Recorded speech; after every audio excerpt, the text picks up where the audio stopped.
শাস্ত্র বলছে আপনার গৃহের কাজ সেই জায়গাতে সমাপ্ত রেখে আপনাকে সেই সাধু সেবা করতে হবে, নতুবা অপরাধ হবে। বৃন্দাবনে যারা গিয়েছেন দেখবেন ব্রজবাসীরা এতটা সাধু সেবা পরায়ণ। আমি যখন গিয়েছিলাম ওই নন্দগ্রাম দর্শন করে আমরা একটু মাদুকরি করতে গিয়েছিলাম, ভিক্ষা করতে গিয়েছিলাম ব্রজবাসীদের নিকটে। আমরা যে গৃহে ভিক্ষা করতে গিয়েছি রুটি শেষ হয়ে গিয়েছিল, আমাদেরকে দাঁড় করিয়ে রেখে সঙ্গে সঙ্গে রুটি করে আমাদেরকে দিয়েছিল। এতটা তারা সাধু সেবা করে, যার কারণে ব্রজবাসীদেরকে ভগবান এত ভালোবাসেন। এরপরে বৃন্দাবনে তো কিছুর অভাব নেই। একজন সাধু যদি, একজন বাবাজি যদি সেই গৃহে ভিক্ষা করতে যায়, ব্রজবাসীরা বলে রাখে আগামীকালের জন্য আপনার জন্য আমরা রুটি প্রস্তুত রাখবো। এতটা আন্তরিক, এতটা সেবা পরায়ণ তারা ব্রজবাসীরা, সাধুদেরকে এতটা ভালোবাসে, সম্মান করে, মর্যাদা দেয়। বর্তমান সমাজ সাধু ভক্ত বৈষ্ণবী ভগবানকে ভালোবাসতে হয়। আমরা সরাসরি যেমন প্রধানমন্ত্রীর সঙ্গে দেখা করতে পারবো না, কোনো না কোনো মাধ্যমে তার কাছে যেতে হবে, তেমনি ভাবে ভগবানের নিকটে সরাসরি যাওয়ার পথ আমরা জানি না, প্রক্রিয়া আমরা জানি না। এই মাধ্যমটাই হচ্ছেন সাধু ভক্ত বৈষ্ণব। তাই তাদের সেবায় কার্পণ্য করা যাবে না, তাদেরকে ভালোবাসতে হবে, শ্রদ্ধা পোষণ করতে হবে, সম্মান করতে হবে। কারণ এই সাধুরা তাদের সমস্ত জীবন যৌবন, তাদের স্বাদ আহ্লাদ সমস্ত কিছু তারা ভগবানকে দিয়ে দিয়েছেন। আমাদের মতো সংসারী মানুষের কল্যাণে তারা উৎসর্গ করে দিয়ে দিয়েছেন। ভাবা যায়, কল্পনা করা যায়? কখনো ভেবেছি এগুলো আমরা? তাদের সমস্ত জীবন তারা আমাদের জন্য উৎসর্গ করে দিয়েছেন। এই যে মন্দিরে যারা ব্রহ্মচারীরা, তারা বিয়ে পর্যন্ত করে নাই, তাদের ইন্দ্রিয় তর্পণের ইচ্ছে পর্যন্ত বিসর্জন দিয়েছেন, তাদের শারীরিক চাহিদা বিসর্জন দিয়েছেন আমাদের জন্য। দাঁড়ে দাঁড়ে তারা আসেন আমাদের কল্যাণের জন্য।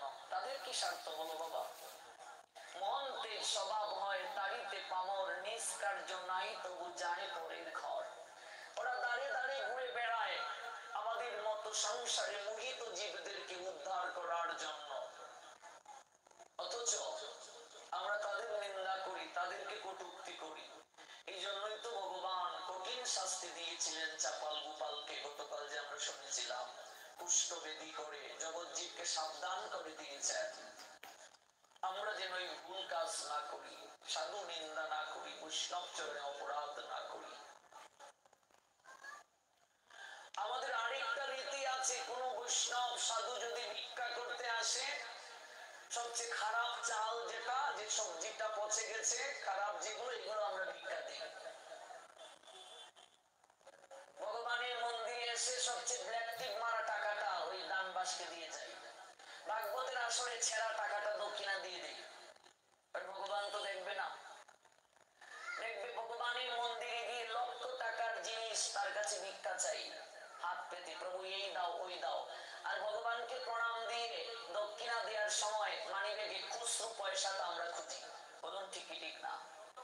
বাস্তবকে বাস্তব রূপে ভাবতে হবে। ভগবানের কাছে লক্ষ লক্ষ টাকা চাই, প্রভু এই দাও ওই দাও।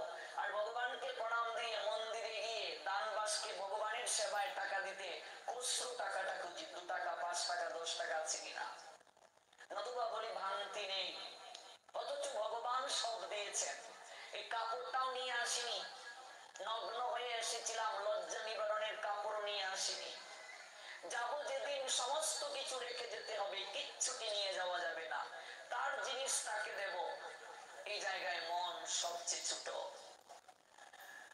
সব ক্ষেত্রে টাকা ব্যয়ের জন্য আমরা প্রস্তুত আছি, অপরাধ নেবেন না। গায়ে হলুদে সবচেয়ে ভালো বক্স আসে, তাহলে গীতা পাঠে আমরা মুড়ির 3 বক্স কেন আনি? এই জায়গাতেও আমাদের দুর্বলতা আছে, মনকে বড় করতে হবে। গায়ে হলুদের সবচেয়ে বড় বক্সটা আনা হয়, বলুন ঠিক ঠিক না? আমি এর জন্য যন্ত্রতন্ত্র পাঠে যাই না, আমি স্পষ্টভাষী মানুষ। কে ভালো বাসবে বাসবে না এটার জন্য আমার দেখা না, পাঠ আমার ব্যবসা না। গায়ে হলুদের বিয়েতে সবচেয়ে ভালো বক্স, দুর্গা পূজায় দেখবেন ডিজের জন্য ঘুমানো যায় না, এত ভালো কোয়ালিটির বক্স আছে। আর গীতা পাঠে কোনো ক্রমে চালিয়ে নাও, এগুলো করলে হবে না, মনকে বড় করতে হবে। সেরাটা ভগবানের জন্য দিতে হবে, সবচেয়ে সেরাটা ভগবানের সেবায় লাগাতে হবে, সর্বস্ব দিয়ে ভগবানের সেবা করতে হবে। সব জায়গায় আমরা প্রবচন করতে গিয়ে এই জিনিসগুলো দেখি, সব জায়গায় যে গীতা পাঠ কোনো ক্রমে চালিয়ে নাও, অথচ গায়ে হলুদে দেখবে, বিয়েতে দেখবে 2 পেয়ার 3 পেয়ার সাউন্ড, দুর্গা পূজায় যেখানে পূজা মানে হচ্ছে আরাধনা করা, প্রশংসা করা, আজকে সরস্বতী পূজায়, কালী পূজায়, দুর্গা পূজায় পূজার মণ্ডপ গুলোতে দেখবে গান বাজে, ডিজে ডিজে, লুঙ্গি ডান্স লুঙ্গি ডান্স। দুর্গা পূজায়, সরস্বতী পূজায় এই সকল গুটি কয়েক হিন্দু কুলাঙ্গার ছেলেদের জন্য, মেয়েদের জন্য আজকে আমাদের ভাব গাম্ভীর্য নষ্ট হচ্ছে। সনাতন সমাজের অবস্থা এতটা খারাপ পর্যায়ে চলে যাচ্ছে, কল্পনা করা যাবে না। ধার্মিক মুসলমানরা যার কারণে আমাদেরকে ঢিল মারে, কথার ঢিল, নিন্দা করে, আমরা সুযোগ করে দিচ্ছি। তো কোন মসজিদে, মাদ্রাসায়, মক্তবে, কোন ওয়াজের মাহফিলে কখনো কি দেখেছো তাদের গজল ছাড়া অন্য কোনো গান বাজাতে? লজ্জা করে না? মায়ের সামনে, যিনি জগৎ জননী, আমি আমার গর্ভধারিণী মায়ের সামনে মদ খেয়ে অর্ধনগ্ন হয়ে অশালীন ভাবে নাচতে পারবো? তাহলে যিনি জগতের মা, তার সামনে মদ খেয়ে কি করে নাচি, কি করে নাচি? ওই সকল মানুষদের জন্য ডান্ডার বাড়ি প্রস্তুত আছে, মনে রাখবেন। মায়ের নাম দুর্গতি নাশিনী, তিনি দুর্গতিকে নাশ করেন। 10 হাতে মা দেন। আরেকটা কথা মনে রাখবেন, মায়ের আরেকটা নাম আছে দুর্গতি দায়িনী। মা দুর্গতি দানও করেন যদি অপরাধ করো। আজকে বিভিন্ন পূজার মণ্ডপ গুলোতে মনে হয় নর্তকীর নর্তনশালা, পূজার মণ্ডপ বলে ভুল হয়, নর্তকীর নর্তনশালা। সেজে গুজে রং ঢং মেকে আমরা যেভাবে পূজার মণ্ডপ গুলোতে বিদ্যুতের ঝংকারি আর যেভাবে ডিজে ডিজে বলে উত্তাল পাতাল করে মাতাল হয়ে নাচি, ওই মন্দিরে ওই প্রতিমায় মা অবস্থান করেন কিনা সন্দেহ। ভালো করে বুঝুন, মৃন্ময়ী মাটি দ্বারা তৈরি। হিন্দুরা মূর্তি পূজা করে না, ভালো করে বুঝুন, এগুলো জবাব দিতে হবে।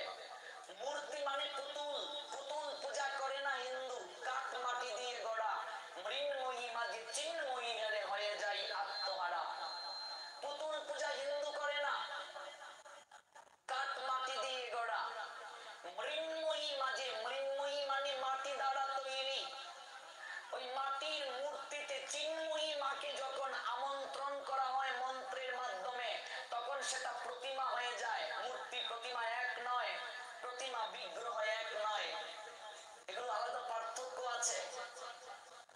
আজকে একটা ভালো কথা বুঝুন, মন্ত্রের মাধ্যমে মাকে যখন আমন্ত্রণ করি তখন মা সেই জায়গায় আবির্ভূত হন।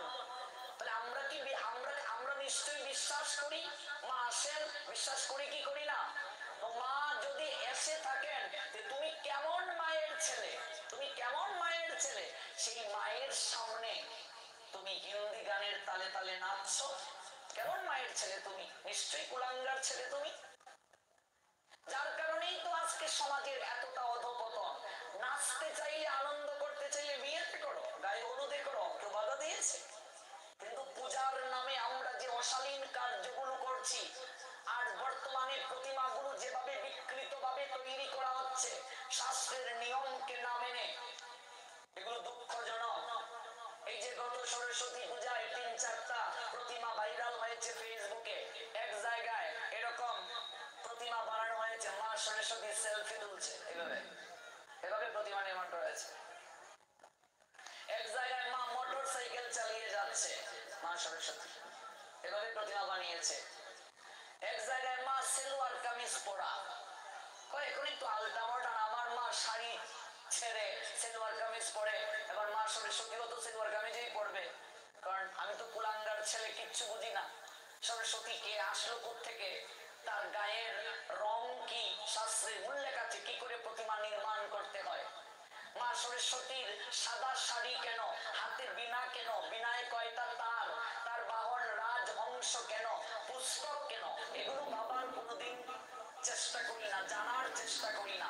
কিছু কিছু ক্লাব দেখবে পূজার নামে মদ খাবে, ফুর্তি করবে, সরস্বতীর নামে চাঁদা আদায় করবে আর সরস্বতী পূজার প্রহসনে নাচবে মাতাল হয়ে। পালাইবার পথ নাই, জম আছে পিছে। ভালো করে ভেবে নাও, কঠিন শাস্তি হবে, কঠিন, কল্পনাও করতে পারবে না। পূজার মণ্ডপ গুলোতে ভজন কীর্তন চলবে, পূজার মণ্ডপ গুলোতে হরি কথা চলবে, কৃষ্ণ কথা চলবে। আজকে দুর্গা পূজায় পূজার মণ্ডপে চণ্ডী পাঠ হওয়ার কথা। পূজার মণ্ডপ গুলোতে মায়ের মহিমা কীর্তনের আয়োজন করো। যারা মা সম্পর্কে জানে, মা দুর্গার 10টা হাত কেন, এটা ব্যাখ্যা করলেই তো 10 দিন লাগবে। 10টা হাত কেন মায়ের? সিংহ তার বাহন কেন?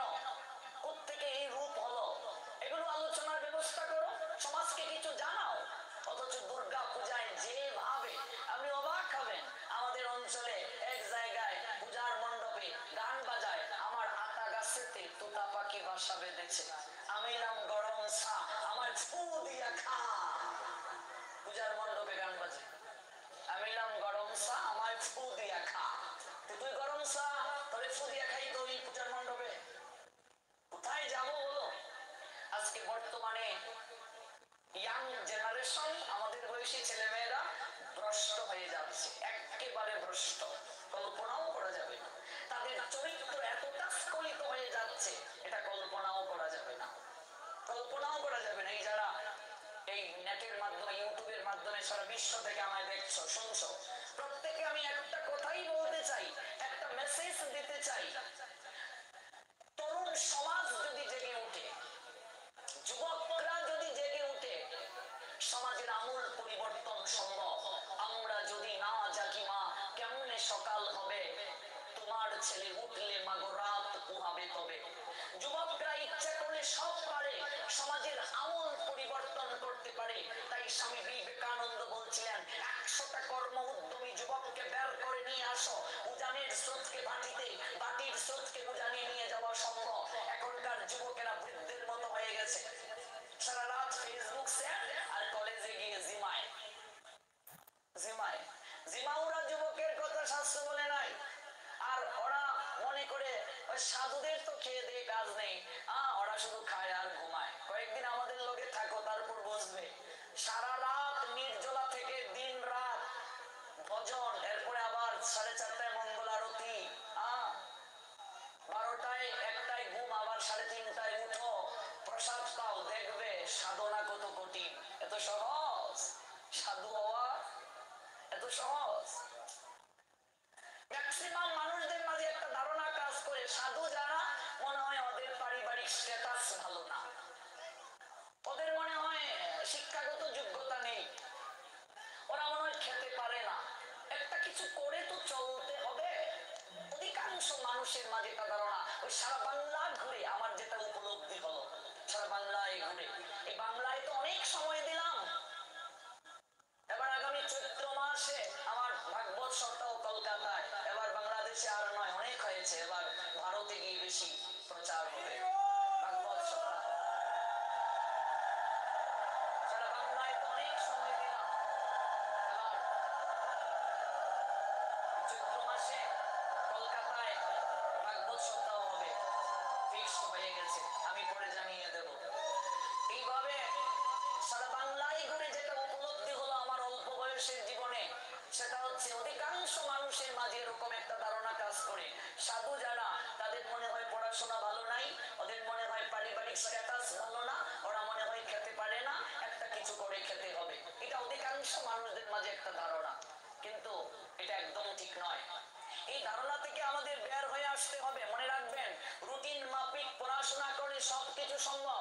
অধিকাংশ মা বাবারা মনে করে যে আমি যে ভক্ত হব, আমার ছেলেকে যে ভক্ত বানাবো, এখন তাদের পড়াশোনা করার সময়, তাদের পড়াশোনা হবে না, রেজাল্ট ভালো হবে না। এটা ভুল একদম মায়েরা। প্রাতিষ্ঠানিক শিক্ষার পাশাপাশি পারমার্থিক শিক্ষা দিতে হবে। Institution education is most importantly in parcel, but religious education is part and parcel. No existence, no fables. That is only universal to the institution education and religious education. একটাকে বাদ দিয়ে আরেকটা কখনো কল্পনা করা যায় না, দুটোইকে একসঙ্গে চালিয়ে যেতে হবে। আমরা তো সব সময়ই ধর্মের জন্য সময় দিই, তো আমাদের রেজাল্ট কি কম? একটু খোঁজ নিয়ে দেখবেন তো আমার এলাকায়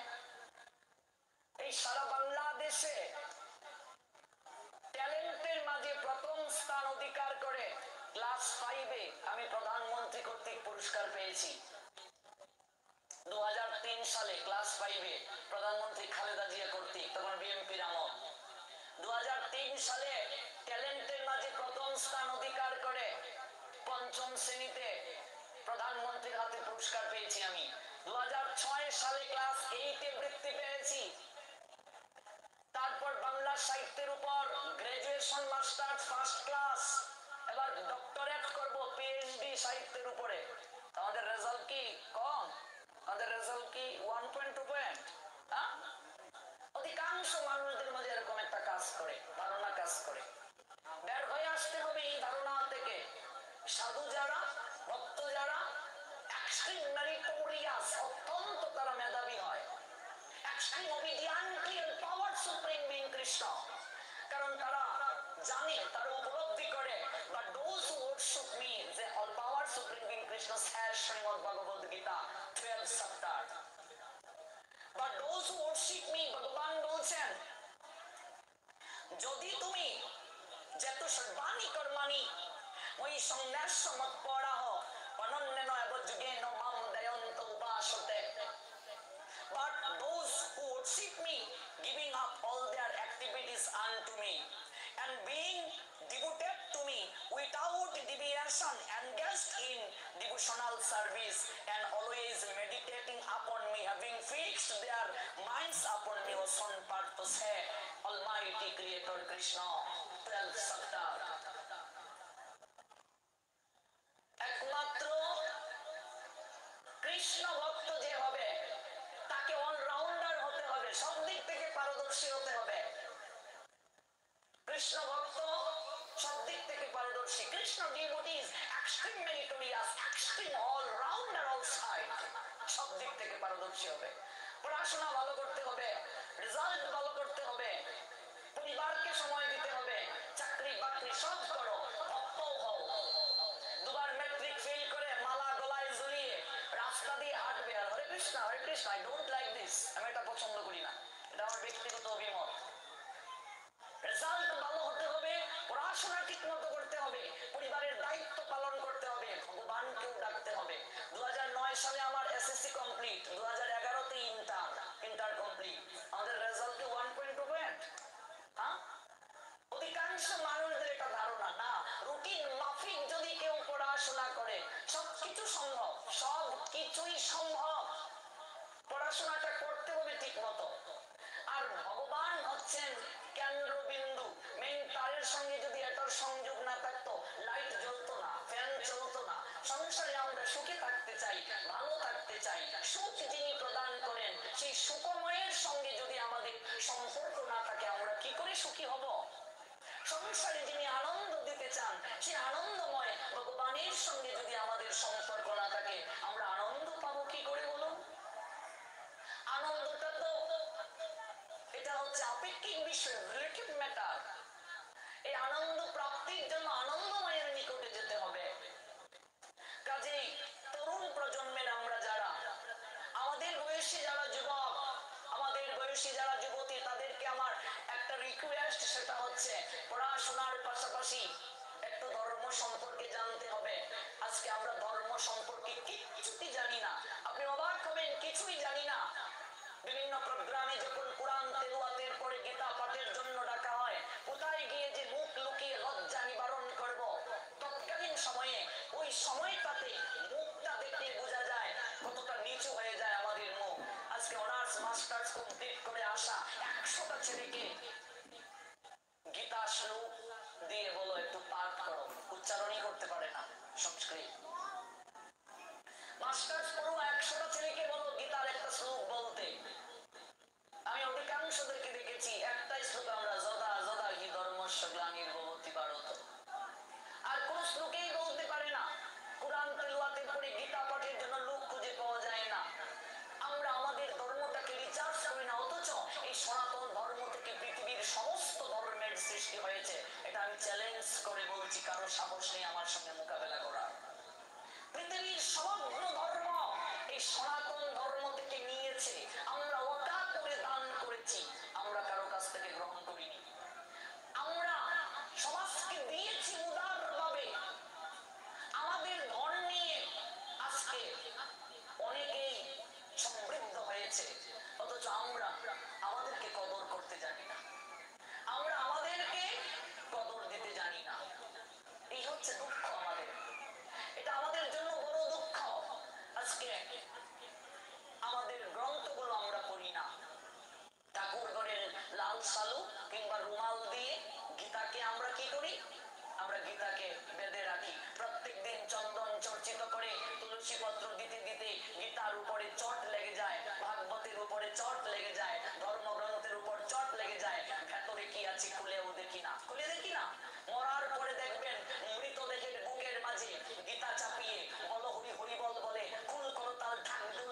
শ্মশানে নিয়ে যায়। আচ্ছা বলুন তো, মরার কানে কি হরিনাম যায়?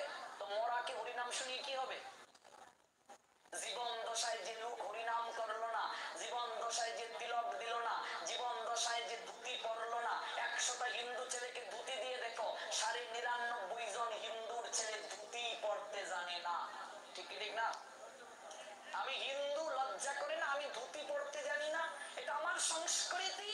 সব সময় পরো আর নাই পরো, অন্তত একটা পূজাতে যাবে ধুতিটা পরে যাও, এটা তোমার সংস্কৃতি। ভেবে দেখো, অস্ট্রেলিয়ার এক খুদে ফুটবল খেলোয়াড়, এই যে ভাইরাল হয়েছে, বাসিল রোলার, বাসিল মানে তুলসী, তুলসীর মালা, তুলসীর মালা খোলার জন্য বলেছিল। সে বলছে আমি নারায়ণের সার্ভেন্ট, নারায়ণের সেবক, এই মালা আমাকে সুরক্ষা প্রদান করে, ওই মালা খুললে আমি আমার সংস্কৃতিকে অপমান করব, আমি খেলা ছেড়ে দেব, কিন্তু গলায় তুলসীর মালা খুলবো না। সারা বিশ্ব দেখেছে কতটা ছোট্ট বালক, ছোট ছেলে, ছোট্ট বালক সংস্কৃতির প্রতি কতটা সম্মান। সমগ্র ফেসবুক, টুইটার, ইনস্টাগ্রাম ভাইরাল এই নিউজটা অস্ট্রেলিয়ার। হলো কি, সমগ্র ক্লাব এবং রেফারি নিজে এসে মার্জনা চেয়েছে বাচ্চাটার কাছে। আর আমরা নিজের সংস্কৃতির সম্মান দিই না। আমি চাকরি করি, মালাটা যেন কেউ না দেখে, আরে তুমি তোমার সংস্কৃতিকে যদি সম্মান না দাও, অপর ধর্মের লোকেরা কি করে তোমাকে সম্মান দেবে? আমি তিলক কেটে রাস্তায় বের হবো, ধুতি পরে রাস্তায় বের হবো, এটা আমার গর্ব। বহু জন্মের সৌভাগ্যের কারণে আমি সনাতনী, গর্বের সঙ্গে বলো তুমি সনাতনী, এটা আমার গর্ব, এটা এটা আমার সংস্কৃতি, আমার গর্ব হওয়া উচিত। আর আমরা হিন্দুরা দিন দিন ইঁদুরের মতো ভয়ে পালাচ্ছি, ইঁদুরের মতো ভয়ে পালাচ্ছি আমরা। কারণ কি? কারণ হিন্দুদের মাঝে কোনো একতা নেই। ওইটা জয় রাধের দল, এটা হরে কৃষ্ণের দল, এটা জয় নিতাইয়ের দল, এটা জয় গুরুর দল, এটা ঠাকুরের দল, এটা সাদা তিলক দেওয়ার দল, এটা কালা তিলক দেওয়ার দল, অমুকের হাতে আমি খাইতাম না, তমুকের দ্বারা বইতাম না, এই নিয়ে হিন্দুরা একে অপরের মাথা ফাটায়।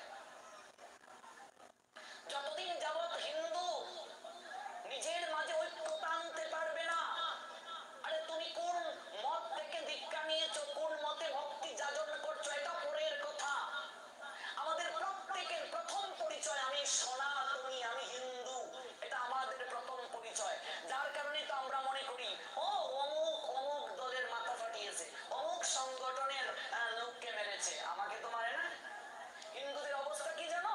4 বন্ধু নৌকা করে যাচ্ছে, সামনে একটা বন্ধু, পিছনে একটা বন্ধু, মাঝখানে 2টা বন্ধু, 4 বন্ধু। যে পিছনে বসেছে নৌকার, ওই নৌকার ওর বসার জায়গা একটু ফুটো হয়ে গেছে, ছিদ্র হয়ে গেছে, নৌকার মাঝে জল উঠতেছে। সামনের বন্ধুটা আর মাঝখানের 2টা বন্ধু বলতেছে ভাগ্যিস আমাদের এইদিকে নৌকা ফুটো হয় নাই। বুঝেছো?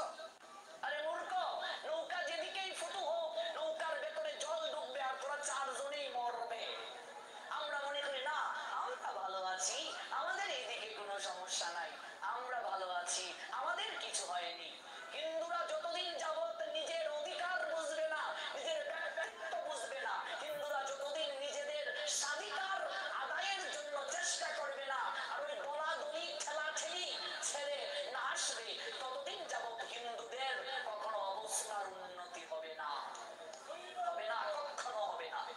এই জন্য প্রত্যেক সনাতনী হিন্দুকে আমি একটা কথা বলতে চাই, দলাদলি ঠেলাঠেলি ছেড়ে গলাগলি করো, কুলাকুলি করো।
পিছনে ডিঙ্গা বাইন্দা দেলাই মনে তোমার লগে লগে আমরা যাই টাকা পারবো।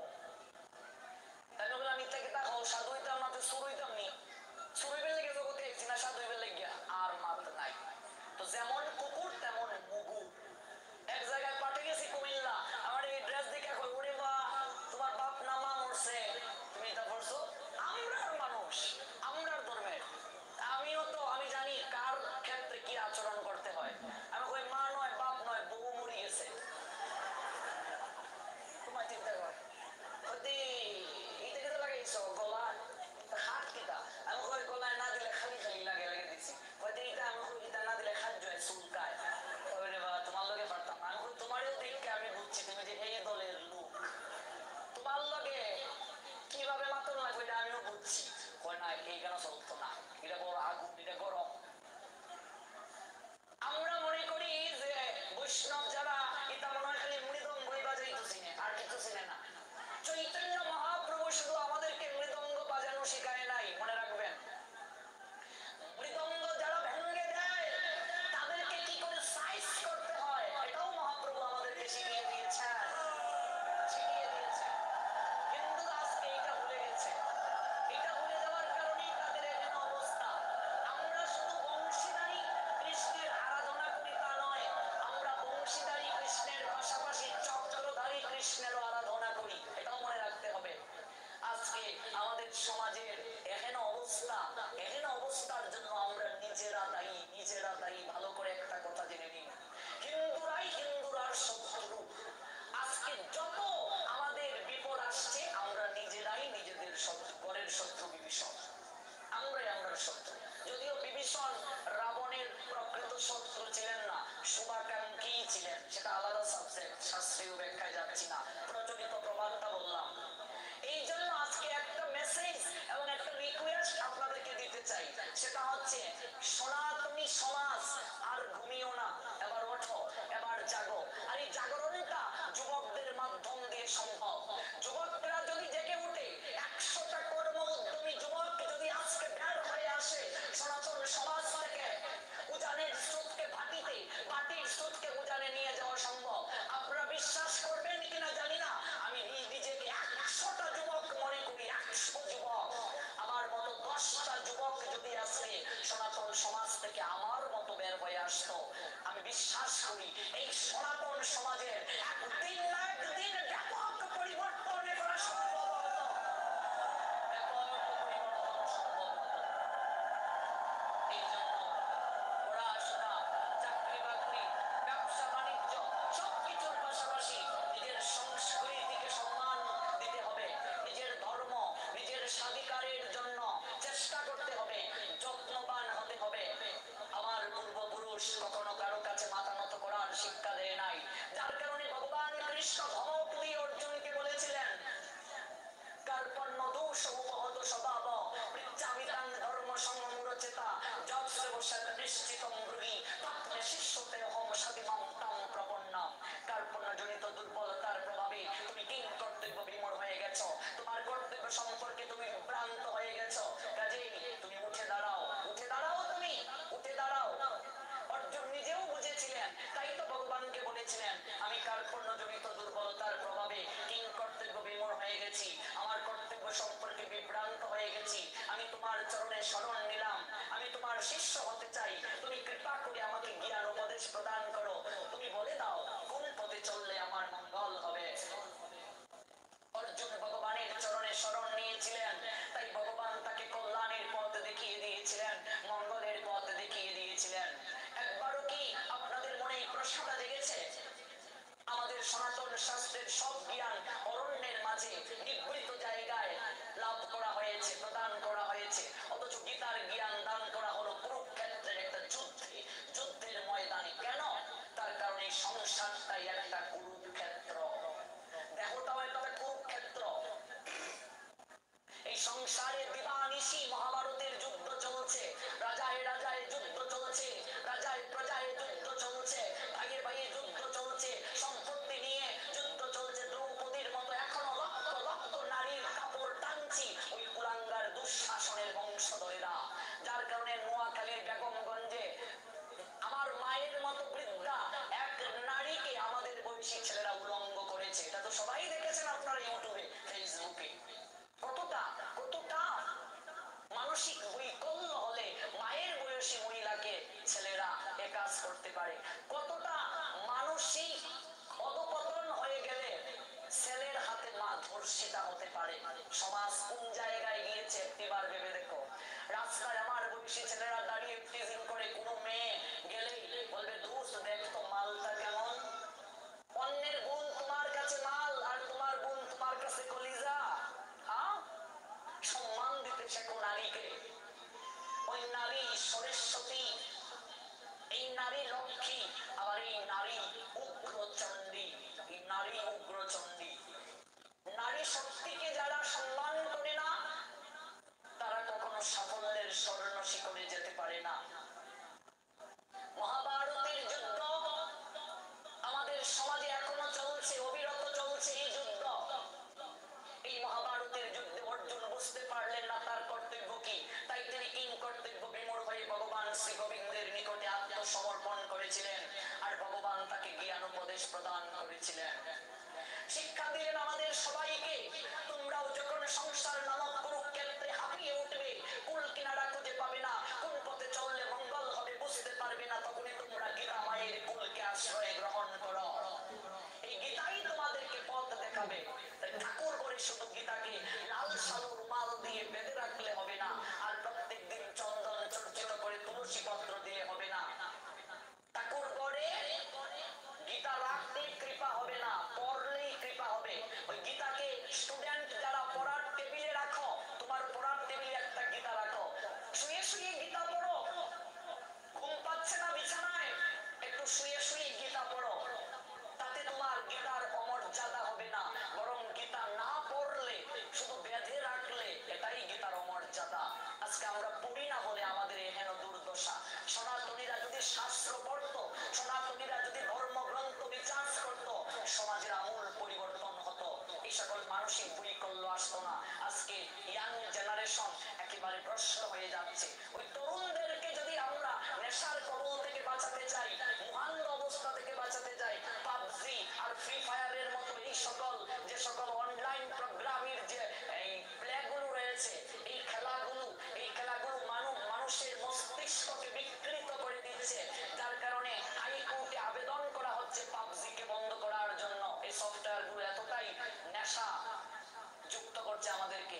এই কয়েক বছর আগে একটা গেম বের হয়েছিল, যে গেম মানুষের এই ব্রেইনকে ওয়াশ করে মৃত্যুর দিকে ঠেলে দেওয়ার পন্থায় অগ্রসর করেছিল। আপনারা সবাই সেটা জানেন।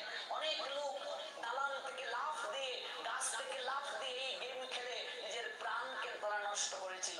আর বর্তমানে পাবজি, ফ্রি ফায়ারের মতো এই গেমগুলো মানুষের চেতনাকে কলুষিত করছে, বিকৃত করছে। আজকে তরুণেরা আগামী দিনের ভবিষ্যৎ। আমি এমন একটা সমাজের স্বপ্ন দেখি, এই জন্যই তো আমি তরুণদেরকে নিয়ে কাজ করি। আজকে তরুণরা যদি জেগে উঠে, যুবকরা যদি জেগে উঠে, নজরুল বলেছিলেন আমরা যদি না জাগি মা কেমনে সকাল হবে, তোমার ছেলে উঠলে মা রাত পোহাবে। তবে জাগতে হবে আমাদের, শুধু নিজে জাগলে হবে না, জাগাতে হবে, জাগাতে হবে। আরে এখনকার তরুণরা, তরুণ মানে একটা তারুণ্যতা থাকবে দেহে মনে। এখনকার তরুণদের দিকে থাকালে, তাদের সাথে আলাপ করলে মনে হয় জীবন একেবারে শেষ, শেষ একেবারে। তাদের বাঁচার ইচ্ছা নাই, বাঁচার ইচ্ছে নেই। কারণ কি? একটাই কারণ, ওই শরীরটাই তরুণ, মন বৃদ্ধ হয়ে গেছে আমাদের। প্রকৃত আনন্দ কোথায় জানো? আজকে আমি সারা বাংলা থেকে এমন কয়েক হাজার ছেলেকে আমি সুপথে নিয়ে এসেছি গুরু গৌরাঙ্গের কৃপায়, আপনাদের আশীর্বাদে। যারা মদ খেত, যারা গাঁজা খেত, যারা মদকে মাতাল হয়ে পড়ে থাকতো, এখন তারা নির্জলা একাদশী ব্রত পালন করে। এরকম প্রেমে ছেঁকা খেয়ে ওর জীবন একদম শেষ, মরাই একমাত্র উত্তম। বিষকে হাসপাতালে পর্যন্ত গিয়েছে এই সকল ছেলেরা। আজকে হরিনাম করে ঠিকভাবে ব্যবসা করছে, আর বলে আপনার সঙ্গে আমাদের আগে কেন পরিচয় হলো।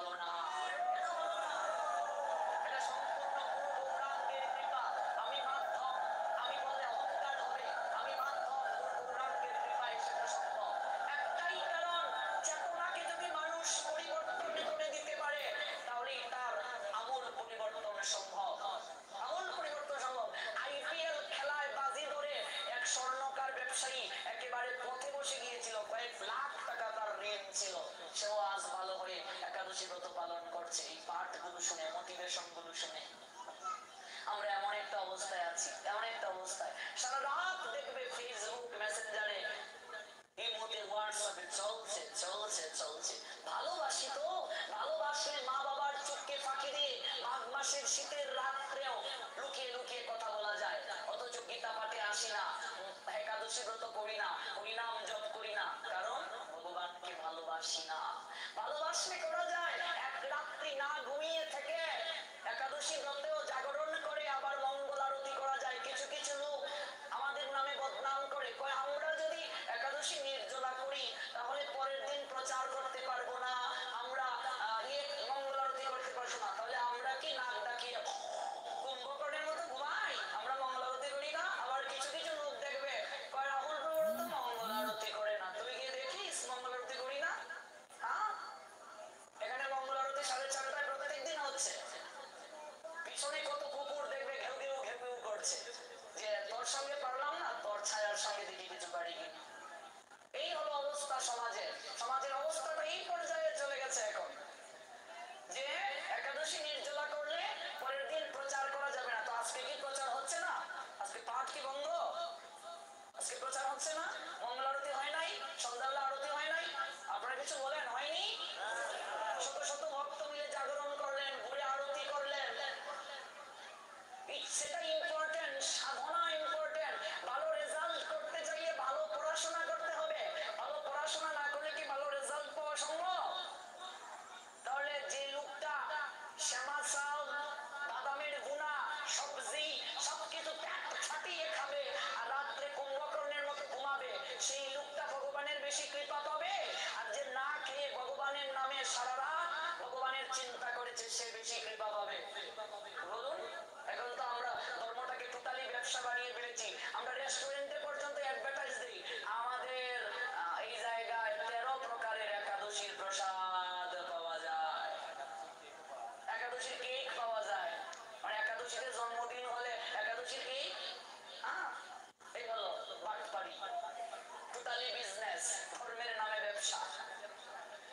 এই অবস্থা থেকে বের হতে হবে। আসলে আমার কথাগুলো একটু এরকমই। বর্তমানে যে অবস্থা, মা অ্যান্টিবায়োটিক ছাড়া হয় না, আর আমার কথাগুলো অ্যান্টিবায়োটিক। হ্যাঁ, আর অ্যান্টিবায়োটিক না দিলে কিচ্ছু কাম হয় না। যে অবস্থা এখন, অ্যান্টিবায়োটিকই দরকার। আমরা ঘুমাইয়ে গেছি, একটা আওয়াজ দরকার, আওয়াজ, একটা আওয়াজ দরকার সনাতন সমাজে। এই আওয়াজের বড় অভাব, আর এই আওয়াজ করানোর অভাব। একটা আওয়াজ দরকার। এখানে যত মানুষ একটু করে যদি মুখ থেকে শব্দ বের হয়, তাহলে তো আর একেবারে কম্পন হওয়ার দরকার। হরি বল। এই আওয়াজটার বড় অভাব। সনাতনীরা এই আওয়াজটা করতে ভুলে গিয়েছে। 100টা কণ্ঠ থেকে এই হরিবল যখন বের হবে, কারো সাহস নেই বাধা দিতে, প্রতিবন্ধকতা করতে। এই আওয়াজটার বড় অভাব। এই জন্যই জানতে হবে, আর তরুণদেরকে এগিয়ে আসতে হবে। চাকরি, ব্যবসা, পড়াশোনা সবকিছু করবে, ভক্তিও যাজন করবে, পাশাপাশি ভক্তি যাজন করবে। কয়েকটা ব্যক্তিগত অভিজ্ঞতা বলি। আজকে আমরা অনলাইনে যতটা সময় দেই, ফেসবুক, হোয়াটসঅ্যাপে যতটা সময় দেই, তার কিছুটা সময় যদি আজ ধর্ম পালনে দিতে পারতাম, অনেক কিছু জানতে পারতাম। আর ফেসবুকেও তো এখন অনেক সুবিধা আছে। আজকে আমরা ফেসবুকে কৃষ্ণ ভক্ত যারা, তাদের সঙ্গে অ্যাড রাখি না। আপনার ফেসবুকও হয়ে যেতে পারে একটা বৈষ্ণব মিলন মেলার সেন্টার। ঘুম থেকে উঠে আপনি বৈষ্ণবদের দর্শন করতে পারবেন, সাধুকে দর্শন করতে পারবেন, তাদের জীবন আদর্শ আপনি অনুসরণ করতে পারবেন। পাঠগুলো শুনুন ফেসবুকে। এই যে ফেসবুকে প্রবচন লাইভ হচ্ছে, হাজার হাজার মানুষ শুনছে, তার মানে আমরা এই প্রযুক্তিকে ঠিকভাবে ব্যবহার করছি। আজকে প্রযুক্তিকে আমরা ঠিকভাবে ব্যবহার করছি না। দেখবেন এই অনলাইন আমাদেরকে যতটা কাছে এনেছে, আবার দূরেও ঠেলে দিয়েছে। এটার অ্যাডভান্টেজ আছে এবং এটার ডিসঅ্যাডভান্টেজও আছে। কাজে আমরা কেউ এটার মেরিট গ্রহণ করবো, ডিমেরিটটা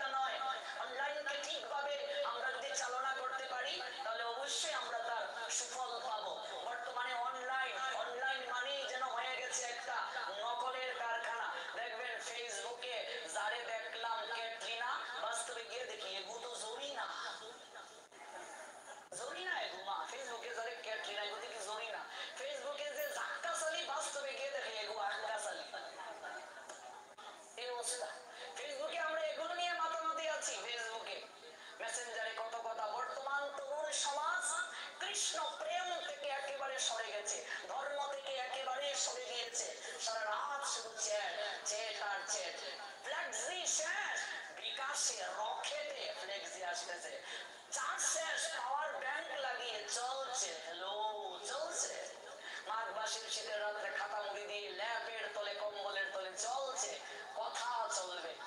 সারা বাংলায় ঘুরেছি, হাজার হাজার প্রেমের বিয়া যারা করেছে মহিলারা এসে আমাদের কাছে কাঁদে, কয় প্রভুজি শান্তি নাই সংসারে, এতটা অশান্তি, মায়েরও খেতে হয়, লাভ ম্যারেজ। আমি বলছি বিয়ের আগেই তো সব রস ঢেলে দিয়েছ, তাহলে শান্তি থাকবে কি করে, কি করে থাকবে?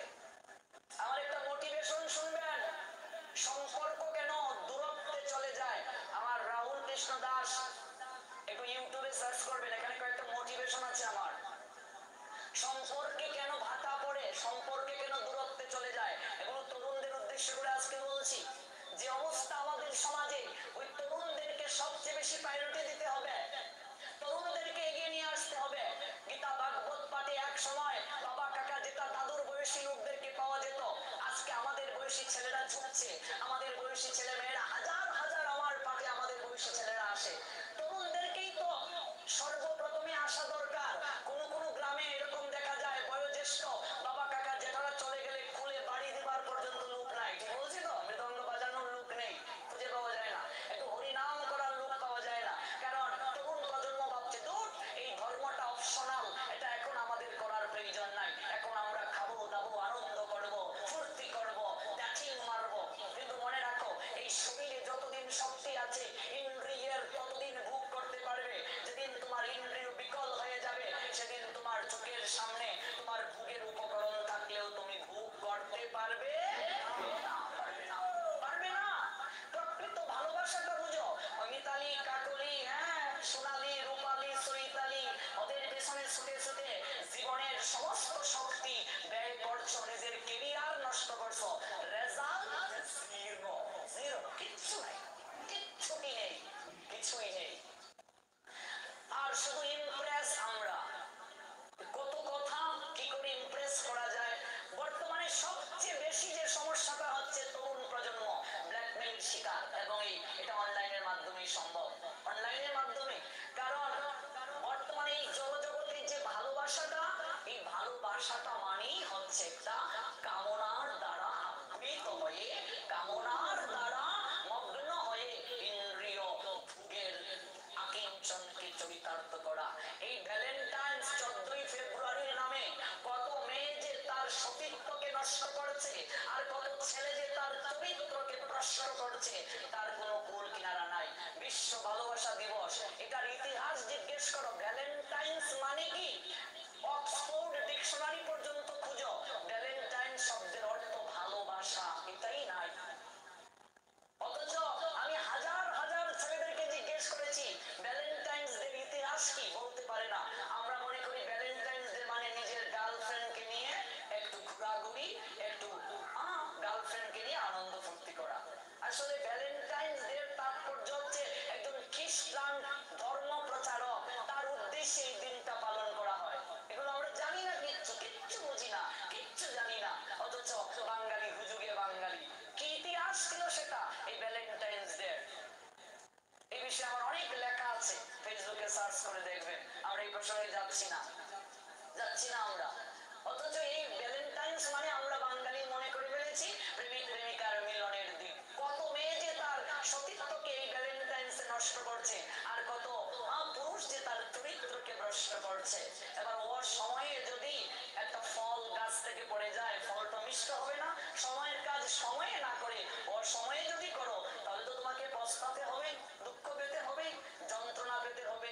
কত গান, কত ইমপ্রেস করার কথা। তুমি চাইলে ঢাকা শহরে করব ধানের চাষ, আচ্ছা বলুন তো, বাপের জীবনে ঢাকা শহরে কি ধানের চাষ করা যাবে? তুমি চাইলে বুড়ি গঙ্গার তীরে করব খেলার মাঠ, বা তুমি আমায় এত ভালোবাসো, আমার জন্য বুড়ি গঙ্গার তীরে খেলার মাঠ করবে? তুমি চাইলে সাক্ষী সাগর 13 নদী দেব বাড়ি, তুমি চাইলে ধরতে পারি মরণ পণ বাজি, বলো ভালোবাসবে কিনা বলো। এত ভালোবাসো তুমি আমায়, ঢাকা শহরে ধানের চাষ করবে, বুড়ি গঙ্গার তীরে খেলার মাঠ করবে, আই লাভ ইউ টু, হয়ে গেল।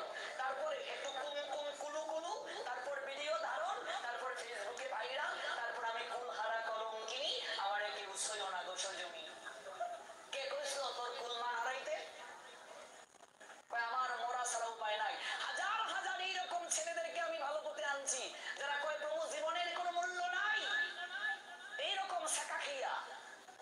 বাস্তব কথাগুলো তো বলি, এই জন্যই তো এই তরুণরা আমাকে এত ভালোবাসে। আমি বাস্তব কথাগুলো বলছি, এগুলোই গীতা ভাগবত পাঠে বলা প্রয়োজন। সমাজ প্রেক্ষাপট আজকে এতটা দুর্বিষহ হয়ে গিয়েছে। তুই কাকলির কাছ থেকে ছেঁকা খাইছিস, তোর জীবনের মূল্য শেষ, তুই মরে যাইবে, কাকলি তোর জীবনের সব। বন্ধুরা ইয়া কয়, দোষ তুই চিন্তা করিস না, কাকলি গেছে, আমি কাকলির সে সুন্দরী মিতালি তোর জীবনে আনবো।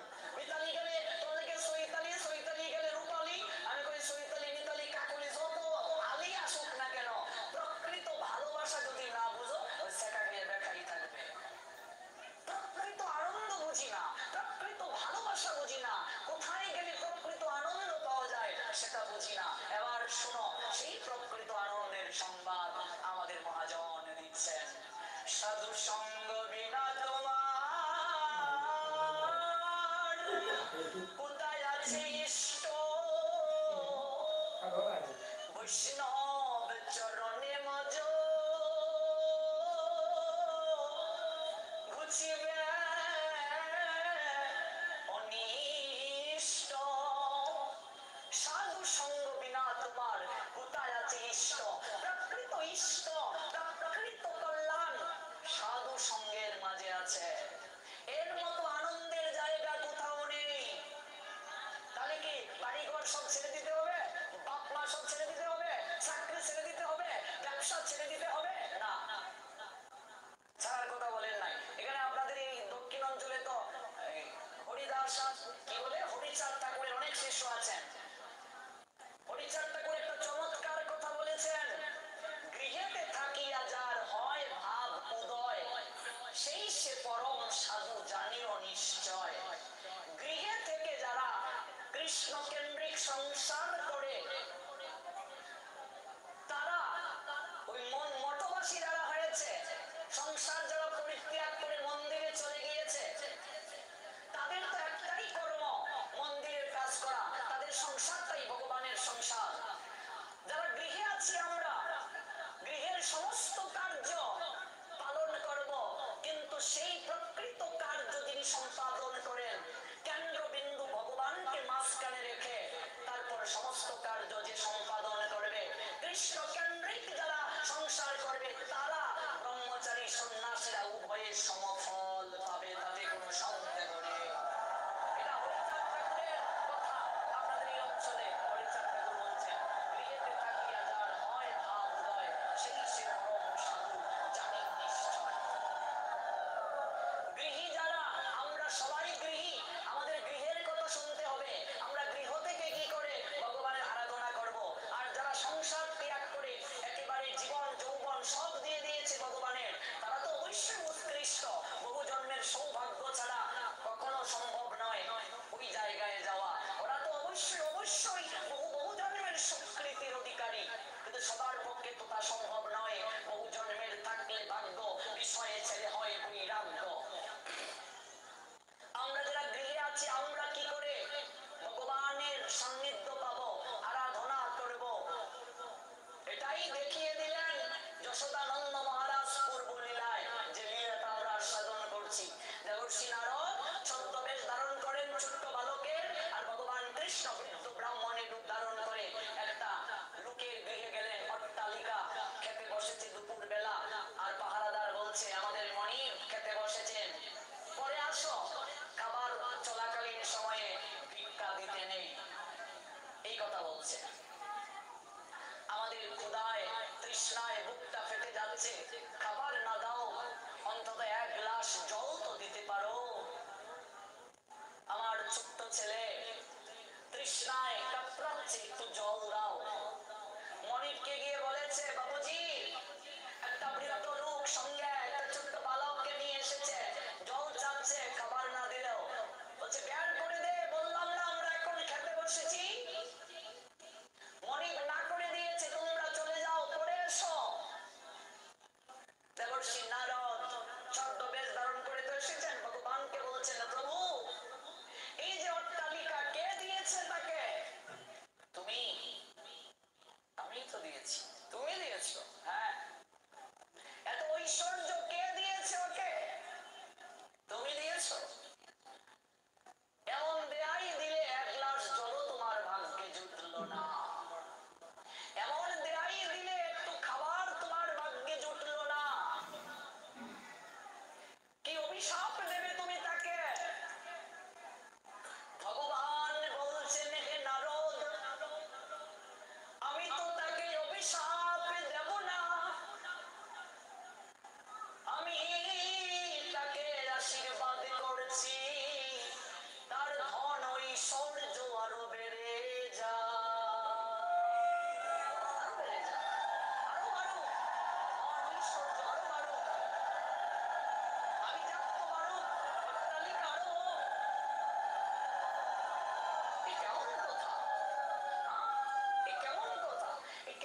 বিচার তোমার? মাঝে মাঝে তোমাকে আমি বুঝতেই পারি না প্রভু, তোমার লীলাও বুঝি না, যে তোমাকে একটু খাবার দিল না, একটু জল দিল না, তুমি তাকে বললে তার ধন রত্ন ঐশ্বর্য আরো বেড়ে যাও। বলছে হে দেবর্ষি, আরে অপেক্ষা করো না, সবুরে মেওয়া ফলে দেখো কি হয়। চলো, আমি তো বলছি 3 প্রকারের ভক্ত তোমায় দেখাবো। চলো আরেক জায়গায় যাই। এক বৃদ্ধা মা, বুড়ি মা, একটা গাভী, তার ওই গাভীটাকে চারণ ক্ষেত্রে রেখে আয়, আবার সন্ধ্যায় নিয়ে আসে, ওই দুধ বিক্রি করে তার সংসার চলে। ভগবান সেই দিকে অতিথি হলেন ছদ্মবেশে ব্রাহ্মণের রূপে নারদ, ছোট্ট বালক। বুড়িমার আনন্দের সীমা নেই। আহারে আমার কি আনন্দ, আমার গৃহে অতিথি নারায়ণ সদৃশ আপনারা এসেছেন। নিজের হাতে অন্ন ফুটিয়ে আলু সিদ্ধ করে, গরিব আর কিছু নেই তাই সেবা করালেন, দুধ পান করালেন। সাধু সেবা করলে দক্ষিণা দিতে হয়, যাওয়ার সময় সামর্থ্য অনুযায়ী অল্প দক্ষিণা দিলেন। দেবর্ষি নারদ বলছেন প্রভু কি আশীর্বাদ করবে তাকে? বলছে ওই বুড়িমার একটা গাভী, ওইটা মরে যাক, মরে যাক গাভীটা। তোমার মায়া দয়া কিছু নেই? যে লোকটা তোমাকে খাবার দিল না, জল দিল না, তুমি তার আরো ঐশ্বর্য হতে বললে, আর ওই বুড়িমার একটাই গাভী, ওই গাভীটাকেই তুমি মেরে ফেললে, মরে যাক। জীবনে কেবল সাধু সেবাই করবে না, বলছে সাধু সেবা করার পরই, সাধু যাওয়ার পরই ওই গাভীটা মরে গেছে, সাধু সেবা করবো না, এরকম আছে কিছু লোক। ভাগবত পাঠ দেওয়ার পরও আমার অঘটন ঘটলো। ভাগবত পাঠ আর যেমনি দরকার নাই ভাগবতের। তোমারে কত খাওন দাওন দেই, তুমি আমার ফুয়ারে গোল্ডেন পাইছো না, আজকে তোমার খাইদানি বন্ধ, এরকম আছে কিছু। পরীক্ষায় পাশ করছে না, মা সরস্বতীর ছবি ভেঙেছি, ইটা মাইরা ভেঙেছি, ইটা মাইরা বুঝো ঠিক মেরে ভেঙে ফেলছে। মা ভেঙেছে সরস্বতীর ছবি, তোমার প্রত্যেকদিন সেবা দেই, তুমি আমার ফুলারে তুমি অ্যাপ্লাস পাইছো না, কে সরস্বতী আছে কি ভেঙে লিখছে। তোর ফুয়া ফেসবুকে চ্যাট করে সারাদিন, আর মা সরস্বতীর দোষ না। যতক্ষণ পর্যন্ত নিজে পরিবর্তন না হবে ততক্ষণ পর্যন্ত ভগবানও তোমায় পরিবর্তন করতে পারবে না। ভগবান বলছেন কর্ম করে যাও। এই যে 7 দিন ব্যাপী আলোচনা হচ্ছে, যা বললাম তা যদি নিজের জীবনে আমরা আচরণে আনি তাহলে আমাদের পরিবর্তন সম্ভব। আচরণে না আনলে পরিবর্তন হবে? হবে? হবে না। আমি নিজে পড়াশোনা কিচ্ছু করবো না, মা সরস্বতীর দোষ। অনেকে আবার বলে ও মা আমরা যে ধর্ম করি না, একাদশী করি না, কিচ্ছুই করি না, আমরা তো ঠাকুর দিলে ধনের অভাব নাই। দেখবে কিছু কুটনি গুড়িরাই থেকে মাতবো এক জায়গায় গিয়ে ফাঁকে খাইয়া, ও মাই গো শেফালির মা তো কিচ্ছুই হলো না, তার মনটা কত সুন্দর হইছে। ঠিক না? ভালো করে বুঝো আজকে শাস্ত্র কি বলছে। আরে শ্যামানন্দর মা একটা একাদশীও বাদ দিচ্ছে না, আমরার বাড়ি পানিও খায় না।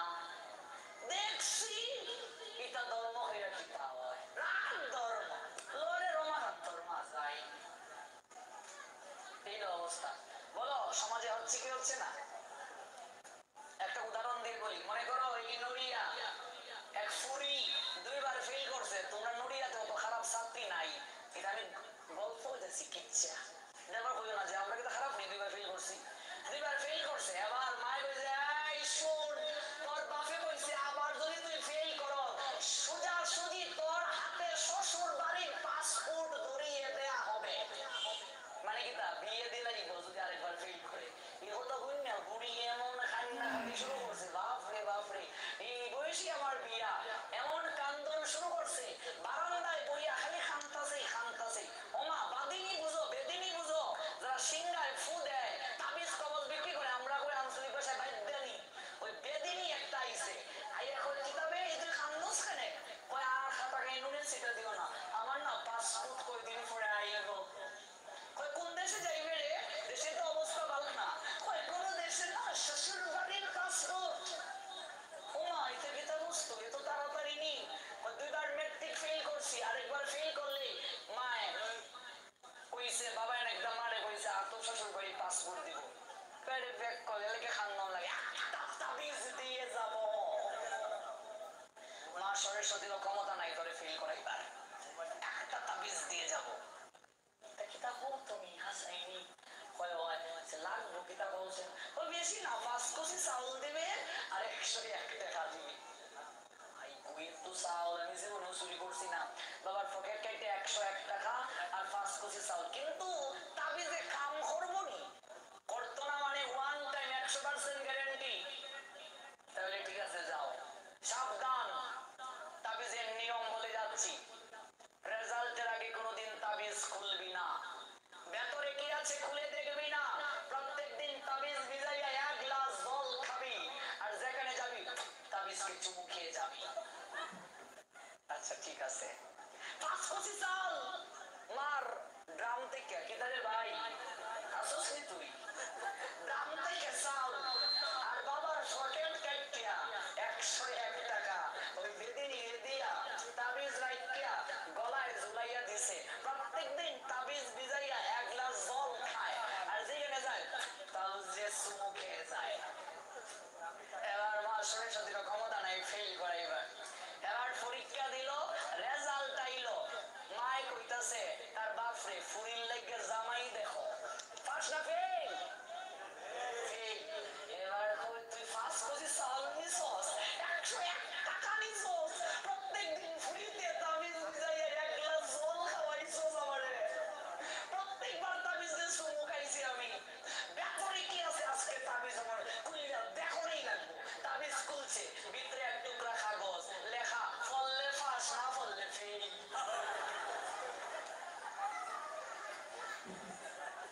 তাবিজের ভিতরে এক টুকরা কাগজ, কাগজে লেখা ফললে ফাঁস না ফললে ফেল। এই 7 দিন ব্যাপী এত কথা বলে গেলাম, যদি আমরা এগুলো পালন করি তাহলে ফাঁস, আর না পালন হলে ফেল। লাভ হবে না, কিচ্ছু লাভ হবে না। ভাগবতের কথা যদি ভাগবতের আসরেই রেখে যাই, বাড়িতে না নিয়ে যাই, কিচ্ছু লাভ হবে না। তাই অমুকের মা জীবনে ধর্মই করছে না, তার ইলাকার মরণ হয়ে গেল, আর অমুকের মা জীবনে ধর্মই করছে না, আই গো আই কি কষ্ট পাইছে হে, এটা কি তা বুঝবেই তুই। আমরা ধর্ম করি না, এই সকল কুটনি মুড়িদের কাছ থেকে দূরে থাকবো। দেখো শাস্ত্র কি বলছে। নারদ বললেন তোমার লীলাই তো বুঝি না, ওই বেটি তোমারে খাওয়াইলো, দক্ষিণা দিল, দুধ খাওয়াইলো, অন্ন আলু সিদ্ধ করে খাওয়াইলো গরিব, আর একটাই তার সম্বল, তুমি বলেছো তার এই গাভীটা মরে যেত, এটা কি তা? কেউ তো সাধুই সেবা করতো না, সাধু হওয়ার পরে যদি এরকম অঘটন ঘটে, আসলে মানে সাধু কথা, সাধু সেবা কেউ করতো না। এবার ভগবান বলছেন নারদ, এই যে অট্টালিকায় গিয়েছিলাম যে আমাদেরকে জল দেয়নি, খাবার দেয়নি, আমি তাকে বলেছি তার আরো ঐশ্বর্য বেড়ে যাক, আরো অট্টালিকা হোক, ব্যবসা বাণিজ্য হোক, এটা আশীর্বাদ নয় নারদ। অতিরিক্ত বিষয় আমি যাদেরকে দিয়েছি এটা তাদের জীবনে অভিশাপ, অভিশাপ।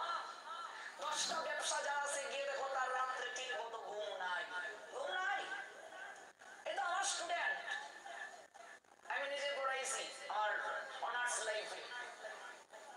স্টুডেন্টের মা, আমি বলছি বৌদি তুমি সুখিনী?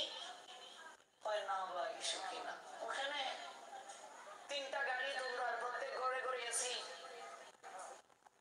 5টা ব্যবসার দোকান, সুখী না এখানে? ও ভাই বিয়ার আগে প্রত্যেক ফুরি স্বপ্ন দেখে, আমিও দেখছিলাম আমার জামাই একটু রোমান্টিক হইতো।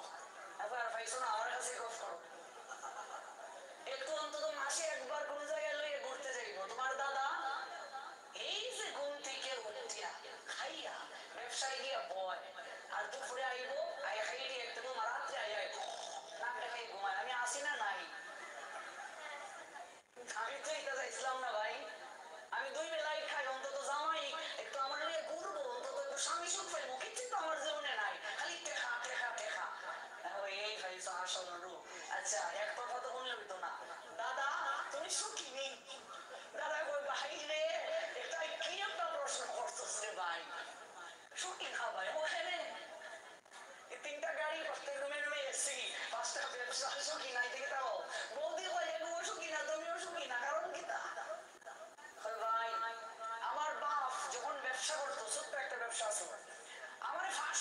আসলো, এখন এই টেকা যে আমি কই রাখতাম এটা নিয়ে আমার ঘুম নাই।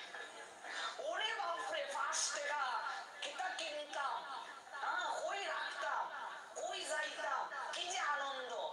ভাই রে ভাই, টেকার মেশিন দিয়ে টেকা গুনি, এই আনন্দটা আর খুঁজে পাই না।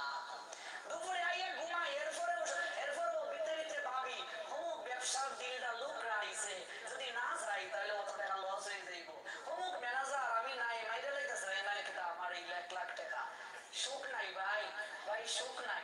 এরপরেও এক্সিডেন্ট করে অপারেশনে একটা ফাও অচলে গেছে, কৃত্রিম ফাও লাগাইছি, খুঁড়িয়া খুঁড়িয়া যায়, ভাই সুখ নাই।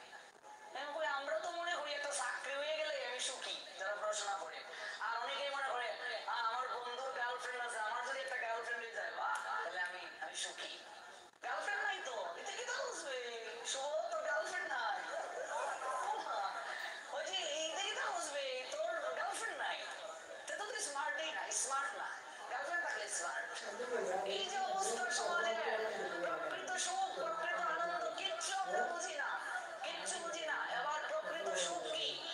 ভগবান বলছেন 3টা দুঃখ, আধ্যাত্মিক, আদি ভৌতিক, আদি দৈবিক পাওয়া লাগলো। ব্যবসায় গিয়ে বসতে ইচ্ছা হয় না, তবুও খুঁড়িয়ে খুঁড়িয়ে গিয়ে ব্যবসায় বসতে হচ্ছে। অতিরিক্ত টাকা, অর্থ অনর্থের মূল। মনে রাখবে ভালো করে, আজকে ভাগবত মহিমায় বলা হয়েছে তুমি যে ইনকাম করবে এই ইনকামের 4 ভাগের 1 ভাগ ধর্মের জন্য ব্যয় করতে হবে। তোমার ইনকাম যদি 100 টাকা হয়, 25 টাকা ধর্মের জন্য ব্যয় করতে হবে।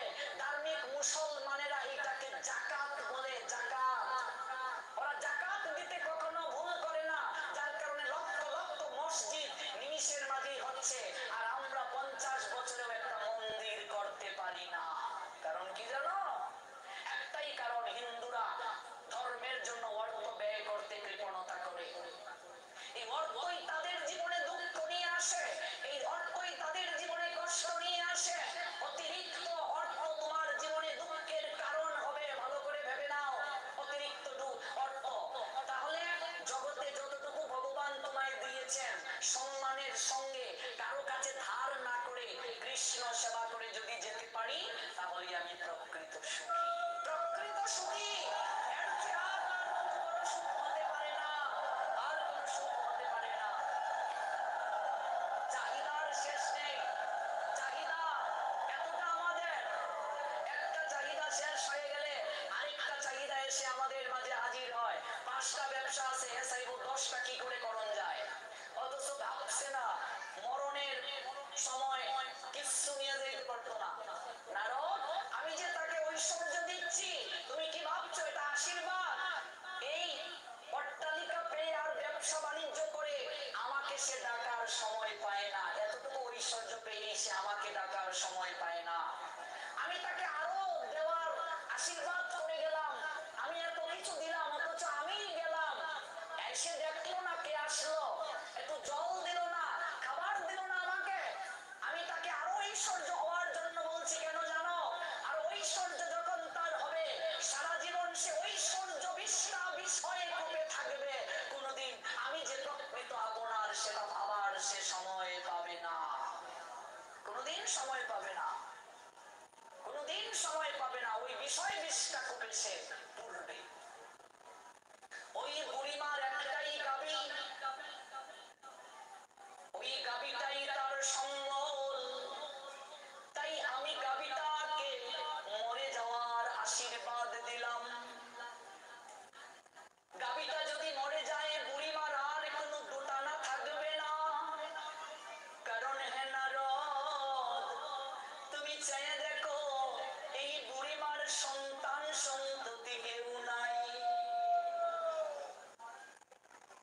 এই জগতের বুকে যাদের কোনো সন্তান নাই, সে যদি আমাকে সন্তান ভাবে, পরকালে আমি তার সন্তানের কার্য করি। ওই গাবিটাকে আগেই মেরে দিলাম যেন বুড়িমার দোটানা না থাকে।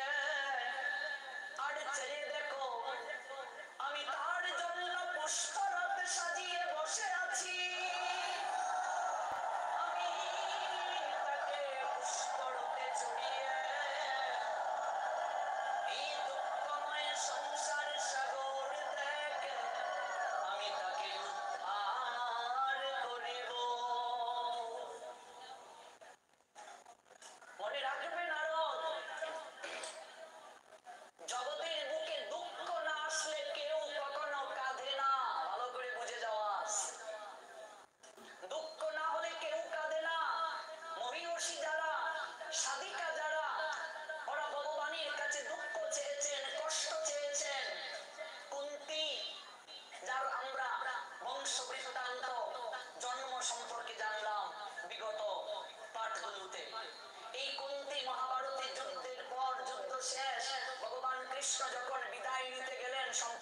পিসিমা হয়, প্রণাম দিয়েছেন, কিন্তু কুন্তি জানতেন কৃষ্ণ ভগবান, তাই প্রণাম নিতেন না, প্রণাম নিতে ভয় পেতেন।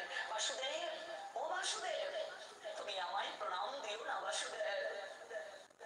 পিসিমা বিদায় দাও। ধর্মরাজত্ব পেল, সিংহাসনে বসলো, অধর্মের বিনাশ হলো। এবার তো আমার যাওয়ার সময়। পিসিমা, তুমি আমায় আশীর্বাদ করে দাও, আমি দ্বারকায় ফিরে যাব। তোমার সমস্ত দুঃখ দূর হলো পিসিমা, আর কি চাই তোমার? কুন্তী বাসুদেব কৃষ্ণের নিকটে গিয়ে বললেন, বাসুদেব, আমায় ছেড়ে তুমি চলে যাবে? পিসিমা, এতদিন তোমার দুঃখ ছিল,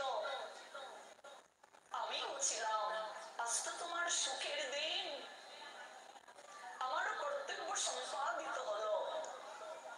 বাসুদেব, দুঃখ যার জীবনের সঙ্গে তাকে তুমি একবার বলো তো তাকে।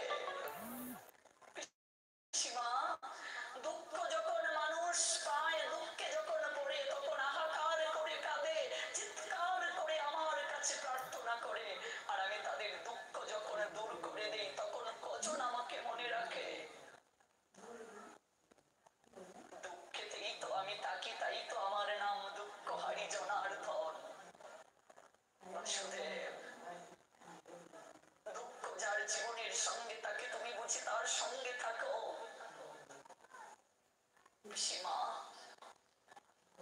দুঃখ পেলেই তো মানুষ আমাকে আরো গভীর ভাবে পেতে চায়, আমাকে একান্তে কাছে করার জন্য আমায় ডাকে, তখন তার প্রাণ মন সব আমাকে ঘিরে থাকে, আর আমাকে যে ডাকে আমি তাকে কৃপা না করে থাকতে পারি? বাসুদেব, আমি তোমার কাছে অনেক কিছু চেয়েছি জীবনে, কিন্তু নিজের জন্য বাসুদেব তোমার কাছে আমি কিচ্ছুটি চাইনি। আমি আজ একটা জিনিস তোমার কাছে ভিক্ষা চাই বাসুদেব, তুমি আমাকে পিসিমা বলে ডাকো না। আজকে আজকে আমি তোমার কাছে একটা ভিক্ষা চাই বাসুদেব। কি পিসিমা? সারাটা জীবন যেন আমি দুঃখের মাঝে থাকি বাসুদেব, মৃত্যুর পূর্ব পর্যন্ত যেন সারাটা জীবন দুঃখের মাঝে আমি থাকি। কেন জানো বাসুদেব? আমি যদি দুঃখে থাকি, কখনো আমি কৃষ্ণ হারা হব না।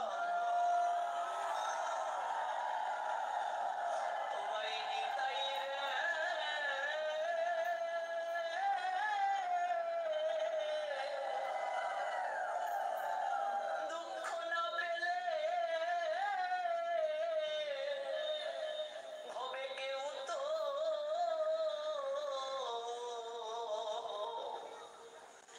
কেউ তো কাঁদে না। হলো ভাই, ও ভাই নিতাই রে,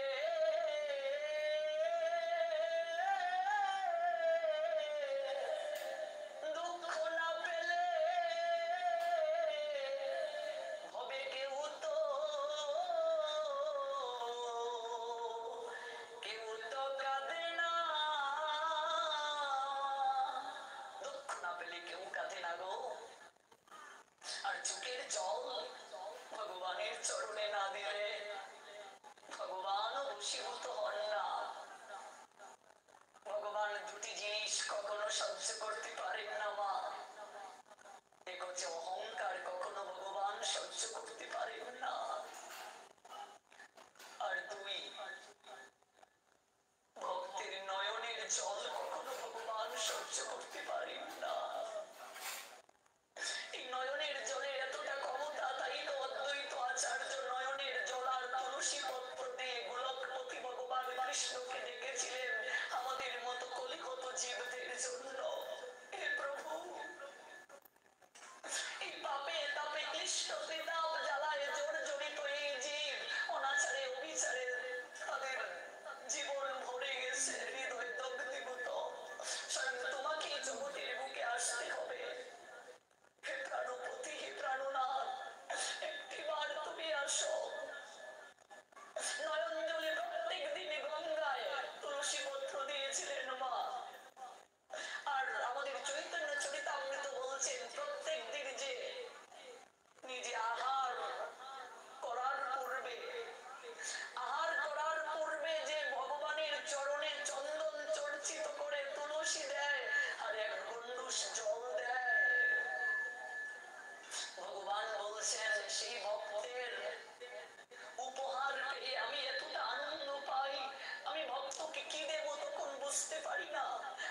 শুরু করি কি দেব, প্রতিদানে কি দেওয়া যায়, কি দেয়া যায়। আমি ভাবতে ভাবতে যখন প্রতিদান কিছু খুঁজে না পাই, আমি সেই ভক্তের কাছে স্বয়ং ভগবান আমি বিক্রি হয়ে যাই। কৃষ্ণকে তুলসী জল দেয় যেই জন, তার ঋণ শুধিতে কৃষ্ণ করেন চিন্তন। জলে তুলসীর সম কিছু গড়ে নাহি ধন, তব আত্মা বেঁচে করে ঋণের শোধন। এই জন্য মা সংসারে অন্তত নিজে খাওয়ার আগে ভগবানকে একটু জল তুলসী দিয়ে হলেও সংসারে নিজের খাবারটা গ্রহণ করবে। ভগবান আর কিছু চায় না গো আমাদের কাছে, কেবল ভক্তি চায়, প্রীতি চায়। এই তুলসী পত্রের ক্ষমতা দেখো, জলের ক্ষমতা দেখো। দেবর্ষি নারদ ভগবানকে একদিন প্রশ্ন করেছিলেন, প্রভু তুমি না বলেছ এক গণ্ডূষ জল, একটা তুলসী পত্র, একটু পুষ্প আর একটা ফল কেউ যদি তোমাকে ভক্তি ভরে দেয়, ভালোবেসে দেয়, তুমি তার এই প্রীতি উপহার গ্রহণ করো। প্রভু এমন একটা জায়গায় গেলাম, কোন গাছে ফুল ফুটলো না, তোমাকে কি করে সেবা দেব? ভগবান বললেন, নারদ গাছে যদি ফুল না ফুটে কিংবা ফুল যদি সংগ্রহ করতে ভক্ত নাও পারে, এক গণ্ডূষ জল, একটু একটু ফল আর একটা তুলসী পত্র যদি আমাকে দেয়, আমি সেটাই গ্রহণ করব। তবে নারদ এই তুলসী পত্র জল আর ফলের মাঝে প্রেম আর ভালোবাসা মিশিয়ে দিতে হবে, ভক্তি মিশিয়ে দিতে হবে। অবাক হয়ে গেলেন নারদ, প্রভু তাহলে তুমি ভক্তির কাঙ্গাল না, তুমি প্রেমের কাঙ্গাল। হে নারদ, ভক্তি আর প্রেম মিশিয়ে দিতে হবে। আচ্ছা প্রভু আরেকটা প্রশ্ন, আমি এমন একটা জায়গায় গেলাম যেখানে আমি গিয়ে দেখলাম, প্রভু আমার এমন একটা পরিবেশ হয়ে গেল, এমন একটা সময় এলো, আমার হাতে কোনো কড়ি নেই ফল কেনার, আমি তোমায় কি দেব? আমি ফল কিনতে পারিনি, কি দেব তোমায়? নারদ, নারদ তুমি তুমি আমায় ঠেকাতে চাচ্ছ না।